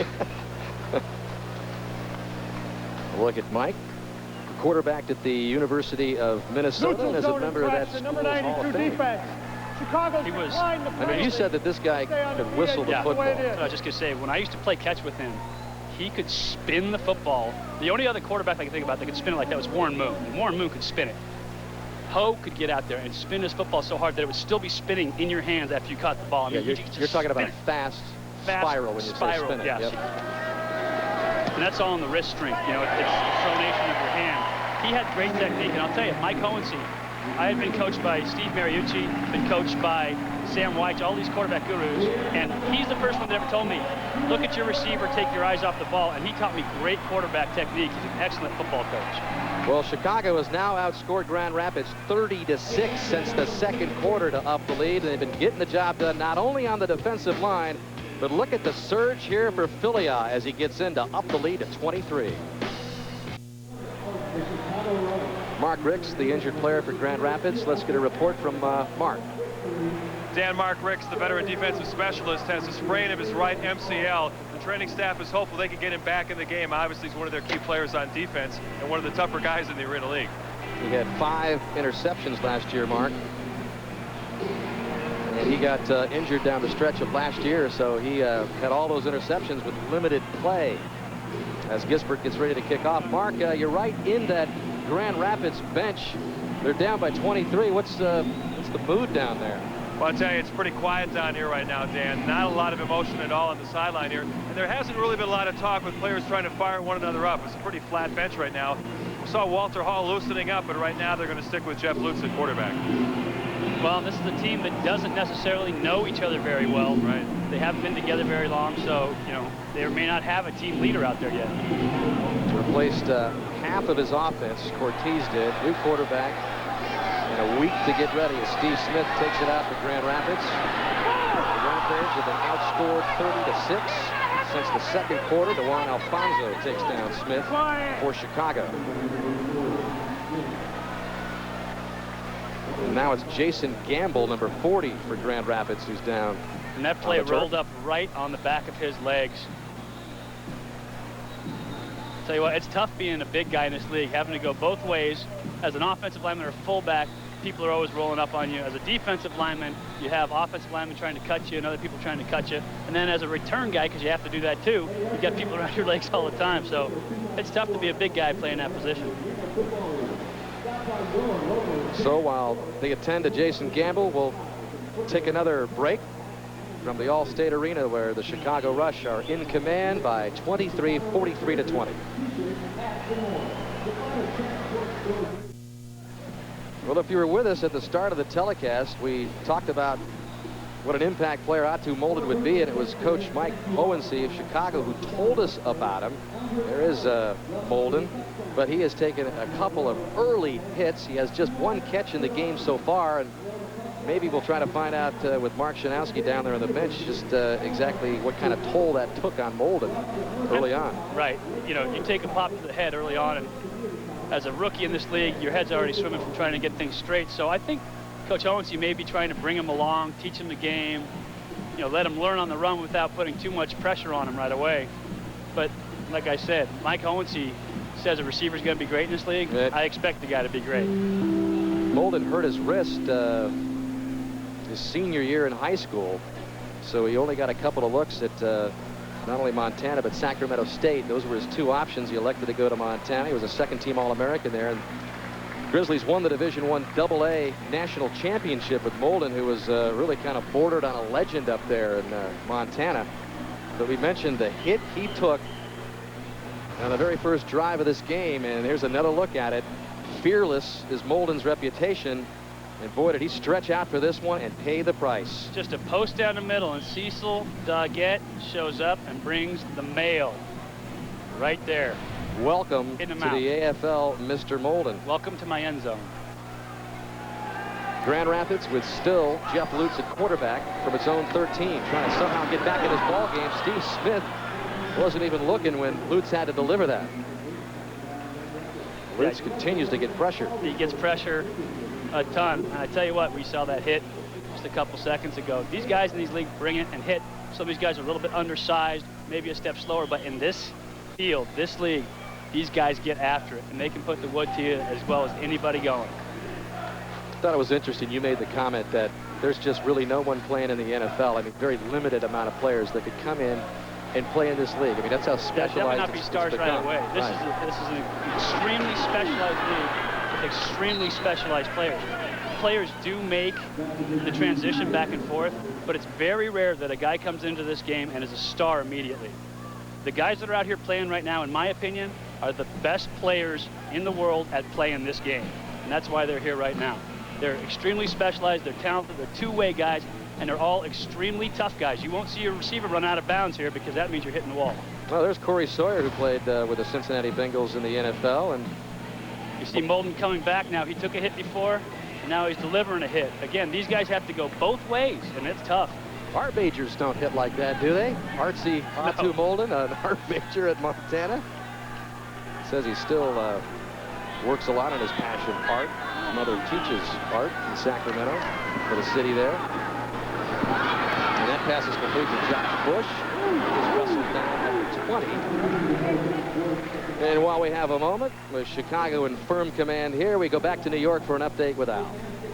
All right, Dan, we'll take you to Duluth, Georgia. Home opener for the Force. Their problem, Aaron Garcia. Aaron Garcia finds Curtis Fagan along the back wall. Fagan a great job of slowing his pattern down to get that ball.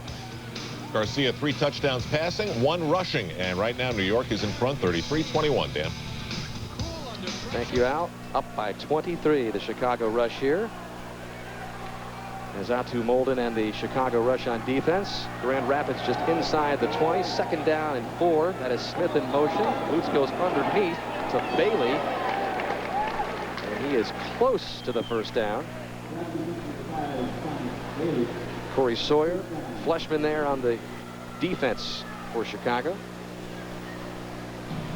And he does get the 1st down.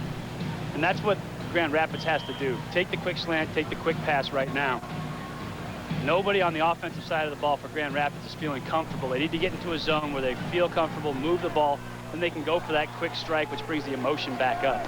This game is a big game of emotion and momentum. And right now, Grand Rapids is trying to develop something. Lutz going deep to Bailey, incomplete. And you can, as a flag came in there late, a little post-play activity going on down there. Corey Sawyer saying, who, me? What? What are you talking about? He's over there lawyering. See Sawyer still trying to work the ref, trying to get the call.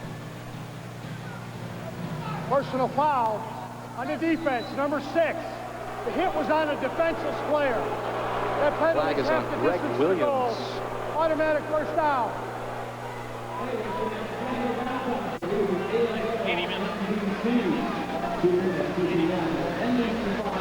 Right, yeah, you can't hit people once they go into the wall like that. Greg came over there a little bit aggressive, hit him late. Williams was the leading tackler last year for Indiana. And he puts Grand Rapids in business now at the 7-yard line. And we have a timeout for Grand Rapids, as we remind you to check out Monday's edition of USA Today for complete coverage of the AFL, including box scores, stats, league leaders, and more. Plus, log on to AFLfantasy.com, powered by Sandbox for complete AFL fantasy stats.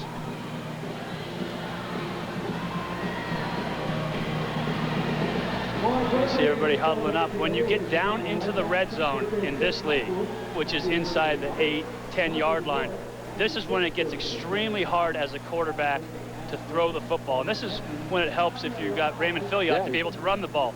Jeff Lutz isn't that type of quarterback, so you're going to have receivers who, on Grand Rapids side, are a little bit undersized, trying to use their speed to get away. And down here, speed doesn't help as much as size.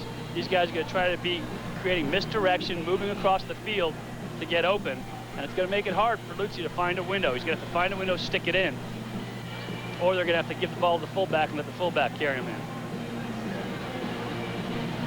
Little carefree attitude over there by Filiog. You know, when you're not getting pressured and you're up by 23. He knows he's got that. Spinning that new AFL ball. That's right.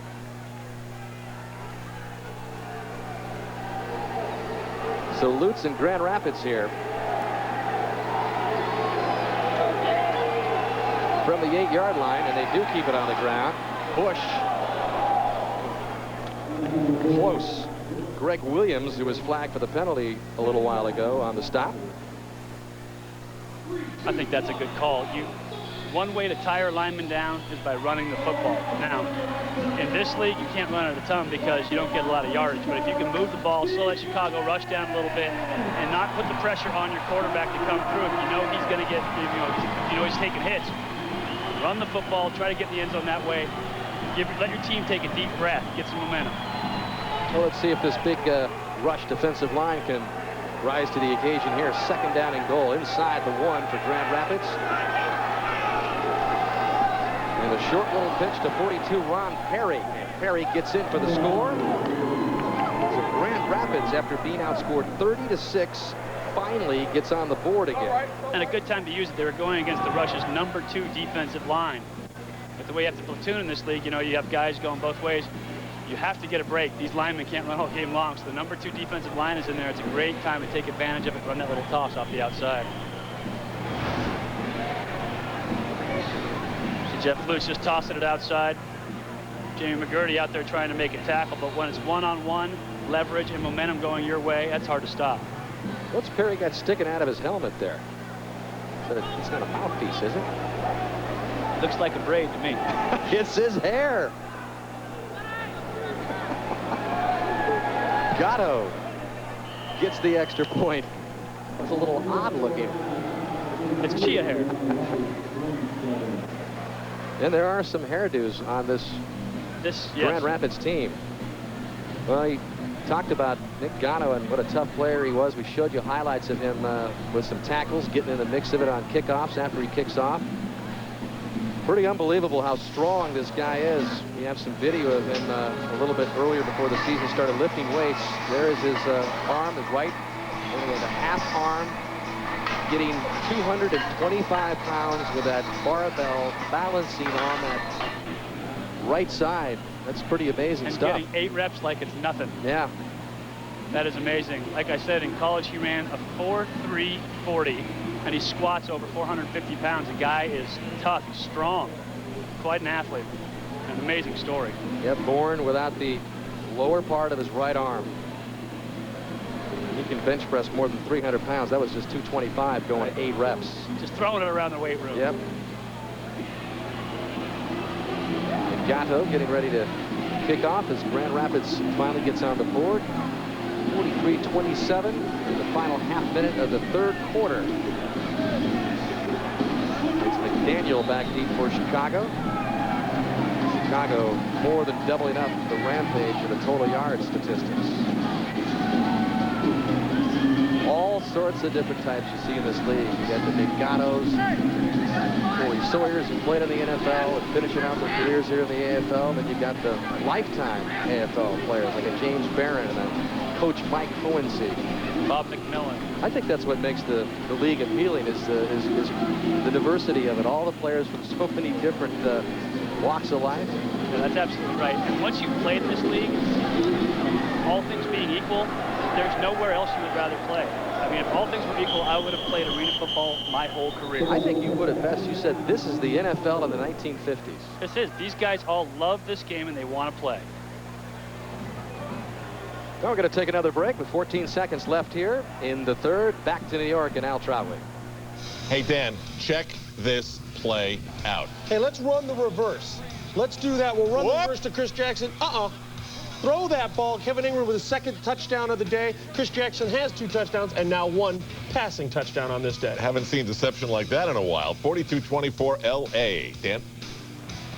Thanks, Al. And a big reason why he was the offensive player of the year last year. That's right. Great player out there in LA. To get back to what we were just saying a little bit, you know, I talked about Steve Smith earlier, the fact that he lays carpet in the offseason. You know, back in the 50s, these NFL guys were working 2nd jobs, providing for their families, and they played the game because they absolutely loved it. These guys play this game because they love it. These are blue-collar guys working hard. That being said, like I said earlier, they are the best at it in the world, but they play hard because they love it. Well, Chicago has been the better team today. They lead at 43-27 at the end of 3 quarters. Mike Cohensey looking like he's going to open up the season here with a victory. They lost in the 1st round of the playoffs last year, hoping that things turn around for the better in this brand new AFL season on NBC. Back right after this for the start of the 4th quarter. This copyrighted telecast of the Arena Football League may not be retransmitted, rebroadcast, or reproduced without the express written permission of the AFL and NBC. talked about all the new faces on Grand Rapids team, not only Bob Cortese, but assistant coach Michael Baker. And we talking before we went to break, Mike, this guy kind of typifies that arena-like mentality. He is the ideal arena player. I have so much respect for Michael Baker. This guy is a true warrior. In his career, half of his yards came after the catch. This guy was so tough. He played with me in 1997 in Indiana, or excuse me, in Albany with the Firebirds. And there wasn't a guy that I trusted more to get the ball to, and he was going to get those yards. Just a warrior. And this is exactly the kind of guy that you want to play with in the Arena Football League. Another player is down. That is Mitchell Hardy, number 98.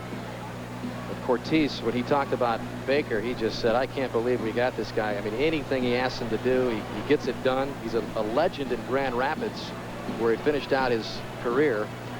And even though it's going to take a little while to get this team together, get everybody on the same page, get the right personnel, you see this guy as a future head coach in this league, Mike? Oh, absolutely. And you can see the intensity.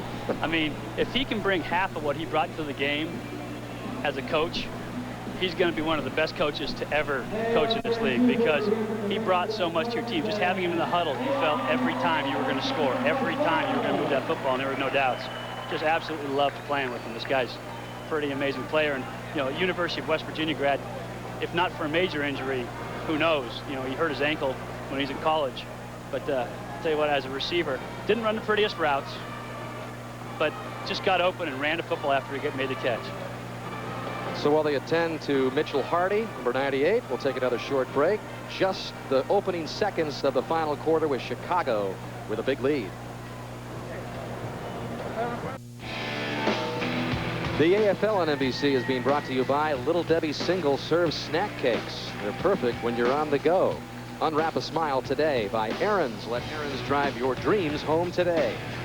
And by Warner Brothers' new motion picture Starsky and Hutch in theaters Friday, March 5th. Let's go back down to the sidelines to Mark. Well, obviously a sense of urgency going on right now on the Grand Rapids sideline. 16 points down early in the fourth quarter. Jeff Lukes is going to come out at quarterback. They're going to go with Robert Hall, the 7th-year pro out of Texas Tech. They need to put some points on the board in a hurry. They're going to try to look at some passes down the field, maybe make something happen very quickly, get back in this game. The hard part about those passes downfield, though, are all the pressures. I'll tell you, Jeff Lutz was 3 of 4 in his first series, 28 yards, 1 touchdown. Since then, 8 of 15 for 59 yards, no touchdowns, 1 interception, 2 sacks, and up to 15 attempts. I'd say he probably got hit at least 12 times. So it's going to be hard to go downfield with those kind of numbers. It was a totally different story with Lutz and feeling that pressure from Chicago up front of the second quarter. Remember, Grand Rapids had the lead after the first quarter here by 1, and then Chicago just went nuts in the second quarter, and they opened up a huge lead. Lindsey Fleshman trying to get loose again. Drags a couple of Rampage defenders inside the 20. Spinning, whirling, and dancing his way. That's great. And they pump up the volume here in the PA music system. And just another quick receiver screen to the right side. Again, trying to jump people all day long. And 3 or 4 missed tackles again right there. Okay, Lindsey, good game. Yes. Billy with a 1st and 10. And the pitch to Bob McMillan. The man sporting those 2 big silver hoop earrings. And I asked, I said, how long do you have the earrings? He looked at me and he said, you don't like them? No, I like them very much. Bob, they look just fine. They're perfect. I love them. On you, they're great. He's a character. He fits into the mold of the AFL guys we've been talking about. Mr. Arena. 270 pounds playing fullback linebacker. And the guy has just been every year a cornerstone. You know, he's been in this league. Played for Arizona, got a couple of Arena Bowl rings. We asked him how long he could play beyond 10 years, and he says, I don't know, maybe I'll keep going. He goes, don't tell my wife, though. That's right. Billy out of the end zone, and there was a hand on Fleshman. That was Will Sullivan, who's going to get flagged. There was a hand. I think there were 2 hands, a knee, and a foot. People at home, if you're trying to commit pass interference, this is the tape of how to do it. Or maybe not how to do it. Or not. Because you're not going to get away with that. That's how you commit it. Interference, defense, number 8. Just get him wrapped up and don't let him score. But again, like I said earlier, that's a good decision. If you know you're beat, your post is going to cross your face, just make that grab. And that is a direct result of Mark Ricks not being in the game. Yep, Mark Ricks, again, has not been in the game since middle of the third quarter or so. And playing that middle position in this league, facing the high motion as it comes at you full speed, that's tough duty for anybody. But when you're not a full-time defensive specialist, it's even tougher. Leading by 16, Chicago here in the fourth quarter, trying to up the lead. McMillan, our veteran, gets the call again. Second year with a rush for McMillan. 6 years with Arizona, 2 with San Jose. You mentioned the 2 Arena Bowl rings out of Illinois Benedictine.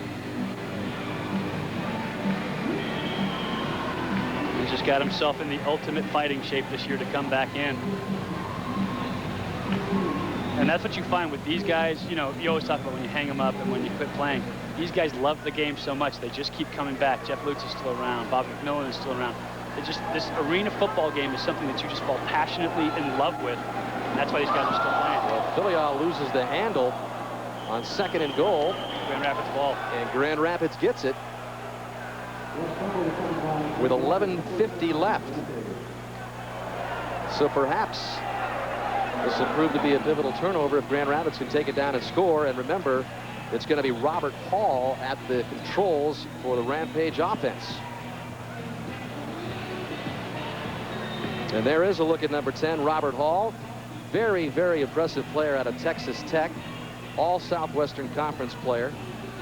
Led the AFL a few years ago when he played for Houston, Mike, in passing yards, total offense, pass attempt completions. In his 6th year in the AFL, he was the starter for Carolina last year. And as we mentioned at the top, came into camp, did not know Bob Cortiz's system, but Cortiz said this guy, he just gets better and better each and every practice day, and there's only been a week of that. So. Right, and for a long time he was down in Houston with Clint Dolezal, who's probably the best quarterback in the league today. And so he played receiver and has a ton of receiving yards too, so he's a great athlete. He's gonna get a shot now. Yeah, welcome to the Chicago Rush defensive pressure, Mr. Hall. Lindsey Fleshman deflected it. Lindsey Fleshman's been all over the field today. Watch these guys get off the ball and get upfield. You've got James Barron in there, John Moyer just getting up the field, letting Robert Hall know what it feels like to get hit. That's number 1 for 1 attempt.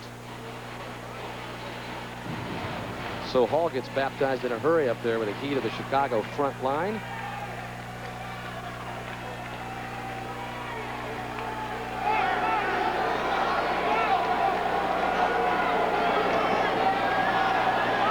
He goes to the same direction, and climbing up on the pad is Josh Bush.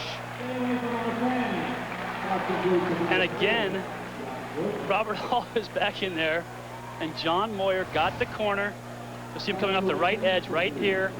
Just gets the outside corner and hits Robert Hall again. As a quarterback, you can never set your feet. Talk about a character. John Moyer, who played ball at Eastern Illinois, thought his career was over. He and his good friend from Eastern Illinois saved some money. They bought an RV, and they said, we're going to travel the country in this thing until we run out of money.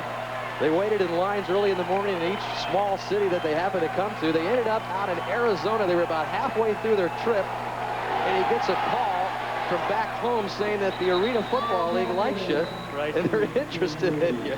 So he had his mom or somebody call a payphone where he was in Arizona, as you see flags litter the field.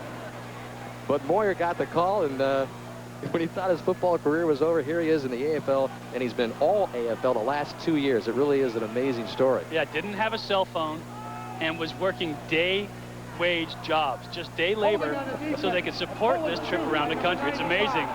And told Coach Pat Sperduto, told his mom to tell Coach Pat Sperduto, said, hey, have him call me at this payphone number at 6 o'clock.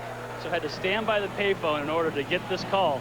Got the call, came in, played for a couple of years, and now he's one of the best in the league. His last job, we mentioned he had a lot of jobs as they made their way across the country. His last job out in Arizona, as he got the call, was exterminating birds in horse stalls. And had lost 30 pounds by that point. The story goes on and on. A penalty has pushed the Rampage up with 1st and 10. Robert Hall goes to Josh Bush. The ball is loose, but they're saying now that it's incomplete. Donnie Caldwell for Chicago there on the defense of the play. And Chicago obviously not very happy about that. Take another look here. See Robert Hall just delivering the quick hitch. There's the grab in possession. And there's the tackle. That's questionable.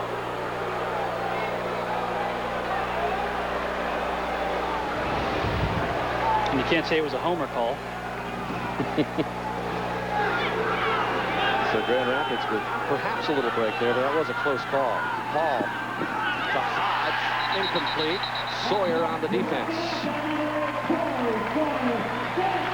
And that'll bring up 3rd down. And I've got to tell you, as the next quarterback, there is nothing that will make you more mad than when you're getting hit and your guys are dropping passes. You're throwing the ball, you're hitting them in the chest, and they are dropping passes. These guys have to hang on to the ball.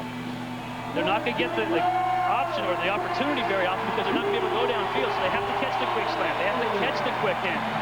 And that is just unacceptable as a quarterback to watch these guys dropping passes. Especially in the case of the Grand Rapids quarterbacks. I mean, they're feeling the footsteps too. I mean, I know that somebody was coming up on Hodge, but you got to zero in and tuck it in. Hall on 3rd and 10.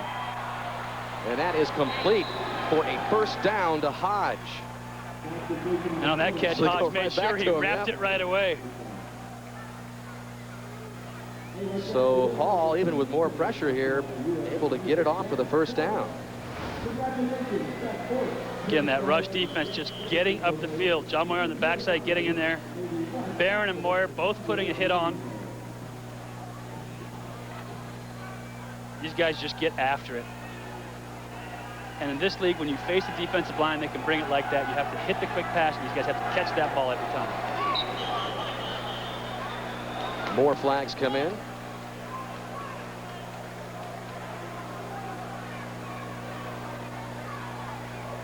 And here's part of the confusion. You now have your number 2 quarterback, who, although he got 40% of the snaps, still isn't in as much of a rhythm as the number 1 guy with the short camp, and it all kind of comes together. Flair. The offense snapped the ball while the umpire was still over the ball. That's an unsportsmanlike conduct penalty against the offense. It's an unsportsmanlike conduct penalty because the tight end did not declare. You see these guys come up to the line of scrimmage, the tight end has to put his hand up in the air. If he doesn't put his hand up, the referee will stand over the ball and try to give him the opportunity to put his hand up. If he doesn't, by the time that the clock runs down, they call it an unsportsmanlike penalty. And that's so that they know which side that the MAC linebacker can go to. Again, if that tight end doesn't declare, the MAC linebacker doesn't know where to line up. He's the only guy that can rush. The Jack linebacker can't do it. There you see the ref asking who the tight end is. That's the explanation for that rule. So 1st and 20. Hall just the pocket caves in on him and down he goes. Just a host of rush defenders just all on him, led by James Barron.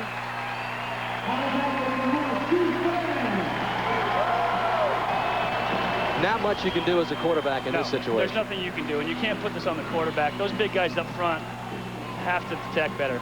Gamble having a long day up front there with Barron. You saw Gamble right there. As a center, you can never turn your shoulders and open the gate like that. You're facing one of the best to ever play in this league in James Barron. He got 16 hurries, 11 knockdowns, 3 sacks, 10 passes defense, just getting after it. I mean, he's one of the best to ever play, but you have to stay square. You have to force him to go through you to get to the quarterback. Grand Rapids just forced to get a quick pop out to the sidelines. I mean, that's about the only thing that Hall's been able to do. That's all you can do. And you need to be smart about your play calling there. If you know that you have pressure every time, throw the receiver screen, throw the quick hitch, and then take your shot off of one of those plays, a hitch and go, something else. But you can't keep coming back and trying to throw downfield because you're not protecting. You're not letting your passer get that off. He's not comfortable. He's not going to be active.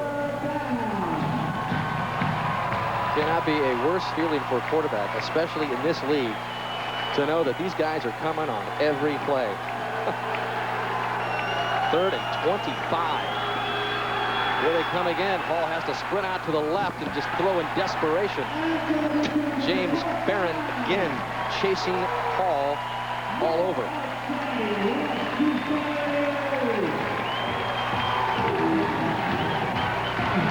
And that's just frustrating. The thing is, as a quarterback, it takes you out of your game. If you're a wily vet and you're playing and you feel like you have a little protection, you can use your snap count to help protect yourself. Go on 2, go on first sound. But here you see, he's probably going on 1 all the time because he hasn't had all the reps. And you see James Barron just chasing him out of the pocket again.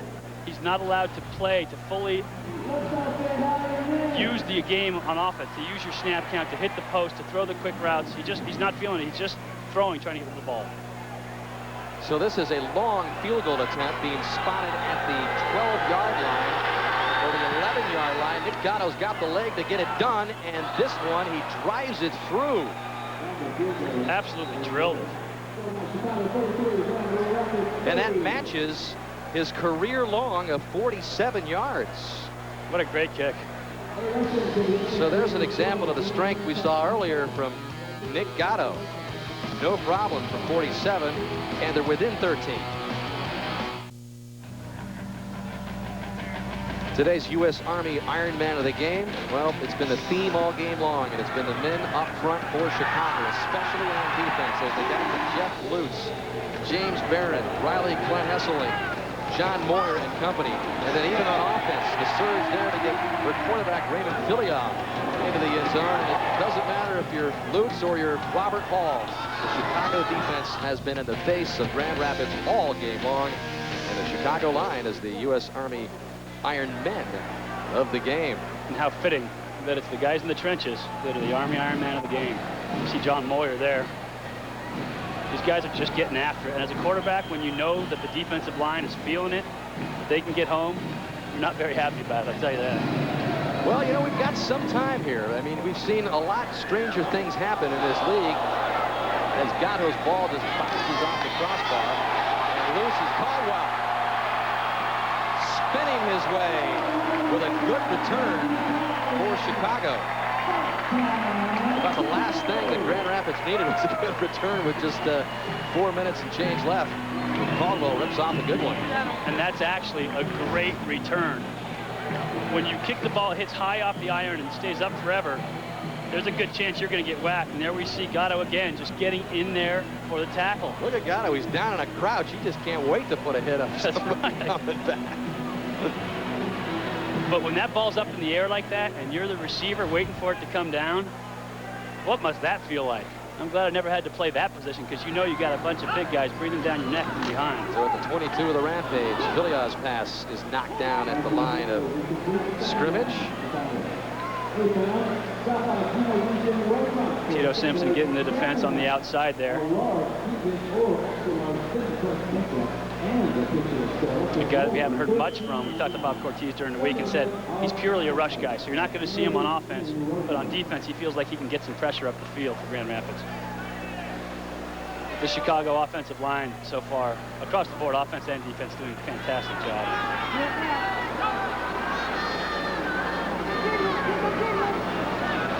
Out to Molden, the high man in motion. They go underneath him to Alfonso. And Doggett, that time, put on a nice, perhaps touchdown-saving tackle. Under 3 minutes left. And Chicago looking like it's on its way to a 1-0 record. Well, of the second-tier teams, Mike, in this league, you mentioned earlier that the Avengers, the Los Angeles, San Jose SaberCats, clearly the cream of the crop. Who are the next teams down? I mean, where would you put Chicago in the mix? I think Chicago is clearly climbing. With Danny White, Arizona is always going to be tough. Jay Gruden, as a head coach down in Orlando, is always going to bring his team to play. Coach Markham, Tim Markham down in Tampa, seems to find a way every year to make an extremely competitive team. So, those are the teams you can expect to see getting into the playoffs and playing against each other. And I tell you what, you talk about teams that bring it. Tampa and Orlando get after the passer. And now Orlando has a new quarterback, Joe Hamilton, down there, who Jay Gruden seems to really like. So they may have a pretty special year this year as well. Tell you what, I mean, I didn't know much about Chicago. Then we heard about ONC talk about the key to the game being their defensive pressure up front. I mean, this is a defensive front that can put some pressure on most teams, if not everybody in the league, and that's going to be a huge advantage for Hohensee if he can get Philyaw to gain even more confidence like he has this game. The trick is, in this league, to get a team that can bring it up front, but that can also turn around and protect your passer. That's the hardest trick, because you've seen teams, I mean, Jay Gruden, as a fantastic quarterback in this league, played on a team that would just bring pressure, but didn't protect him very well. So he had to be tough as nails, and he was, and he won championships down there in Tampa. But they could go one way, not the other. If you have a team that can do both, that's a great football team. And right now, it looks like Chicago has that. That's why San Jose was successful 2 years ago. You know, you have some teams out there in the league that can go both ways, but that is one of the biggest keys and allows you to be successful in both phases of the game. Well, there's Mr. RV Man Moyer taking a break. We asked him if he was going to finish that trip. He said, you know, maybe someday we will. When he's done, but he's also engaged, so I'm pretty sure that's not going to happen. That's right. That's a tough one to sell, you know. Well, you know what? I just figured it out, Mike. The honeymoon on the RV. Perfect. Moyer style, cross country.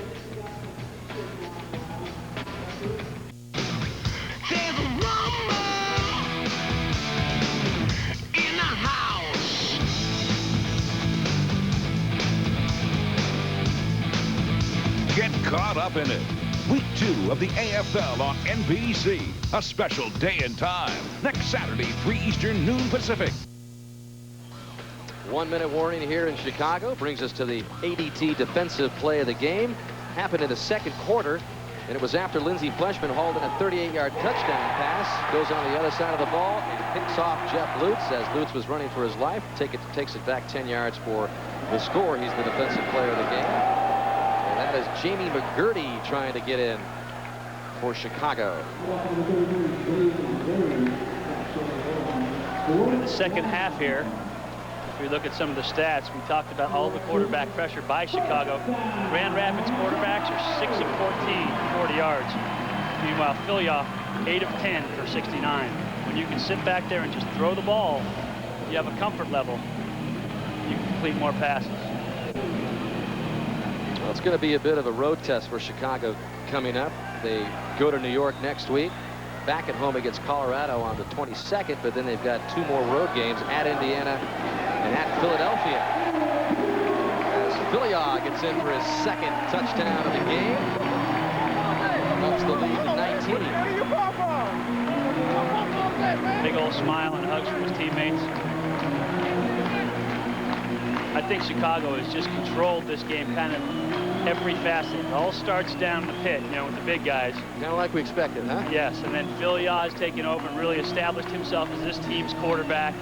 Some of the receivers that may have been question marks for Chicago have really come through. You know, Hohensee told me before this game, he said, hey, we may not be the fastest team, but we've got enough speed to win on this field. Gisbert makes it an even 50.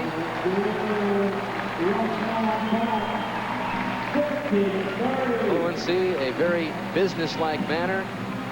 Very stoic look on his face today. Maybe he'll end up cracking a smile here in about 51 seconds or so. He's up by 20 and in command.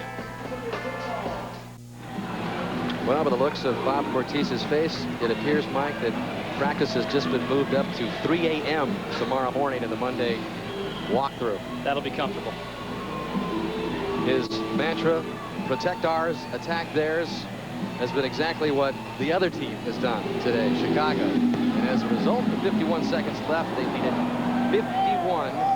50 to 30 with 51 seconds left. Steve Smith, who has 4.2 speed, is using all of it here as a flag comes in. It's going to be a legal block in the back by Chris Avery, but that's, you know, Coach Cortez, you know, you said his exact words, and that is the essence of any football game. Protect. Illegal use block the in the line. back, number 34 in the return. Half the distance to the goal. First down, Grand Rapids. Yeah, Chris Avery on that. But you have to, the big guys have to get after it.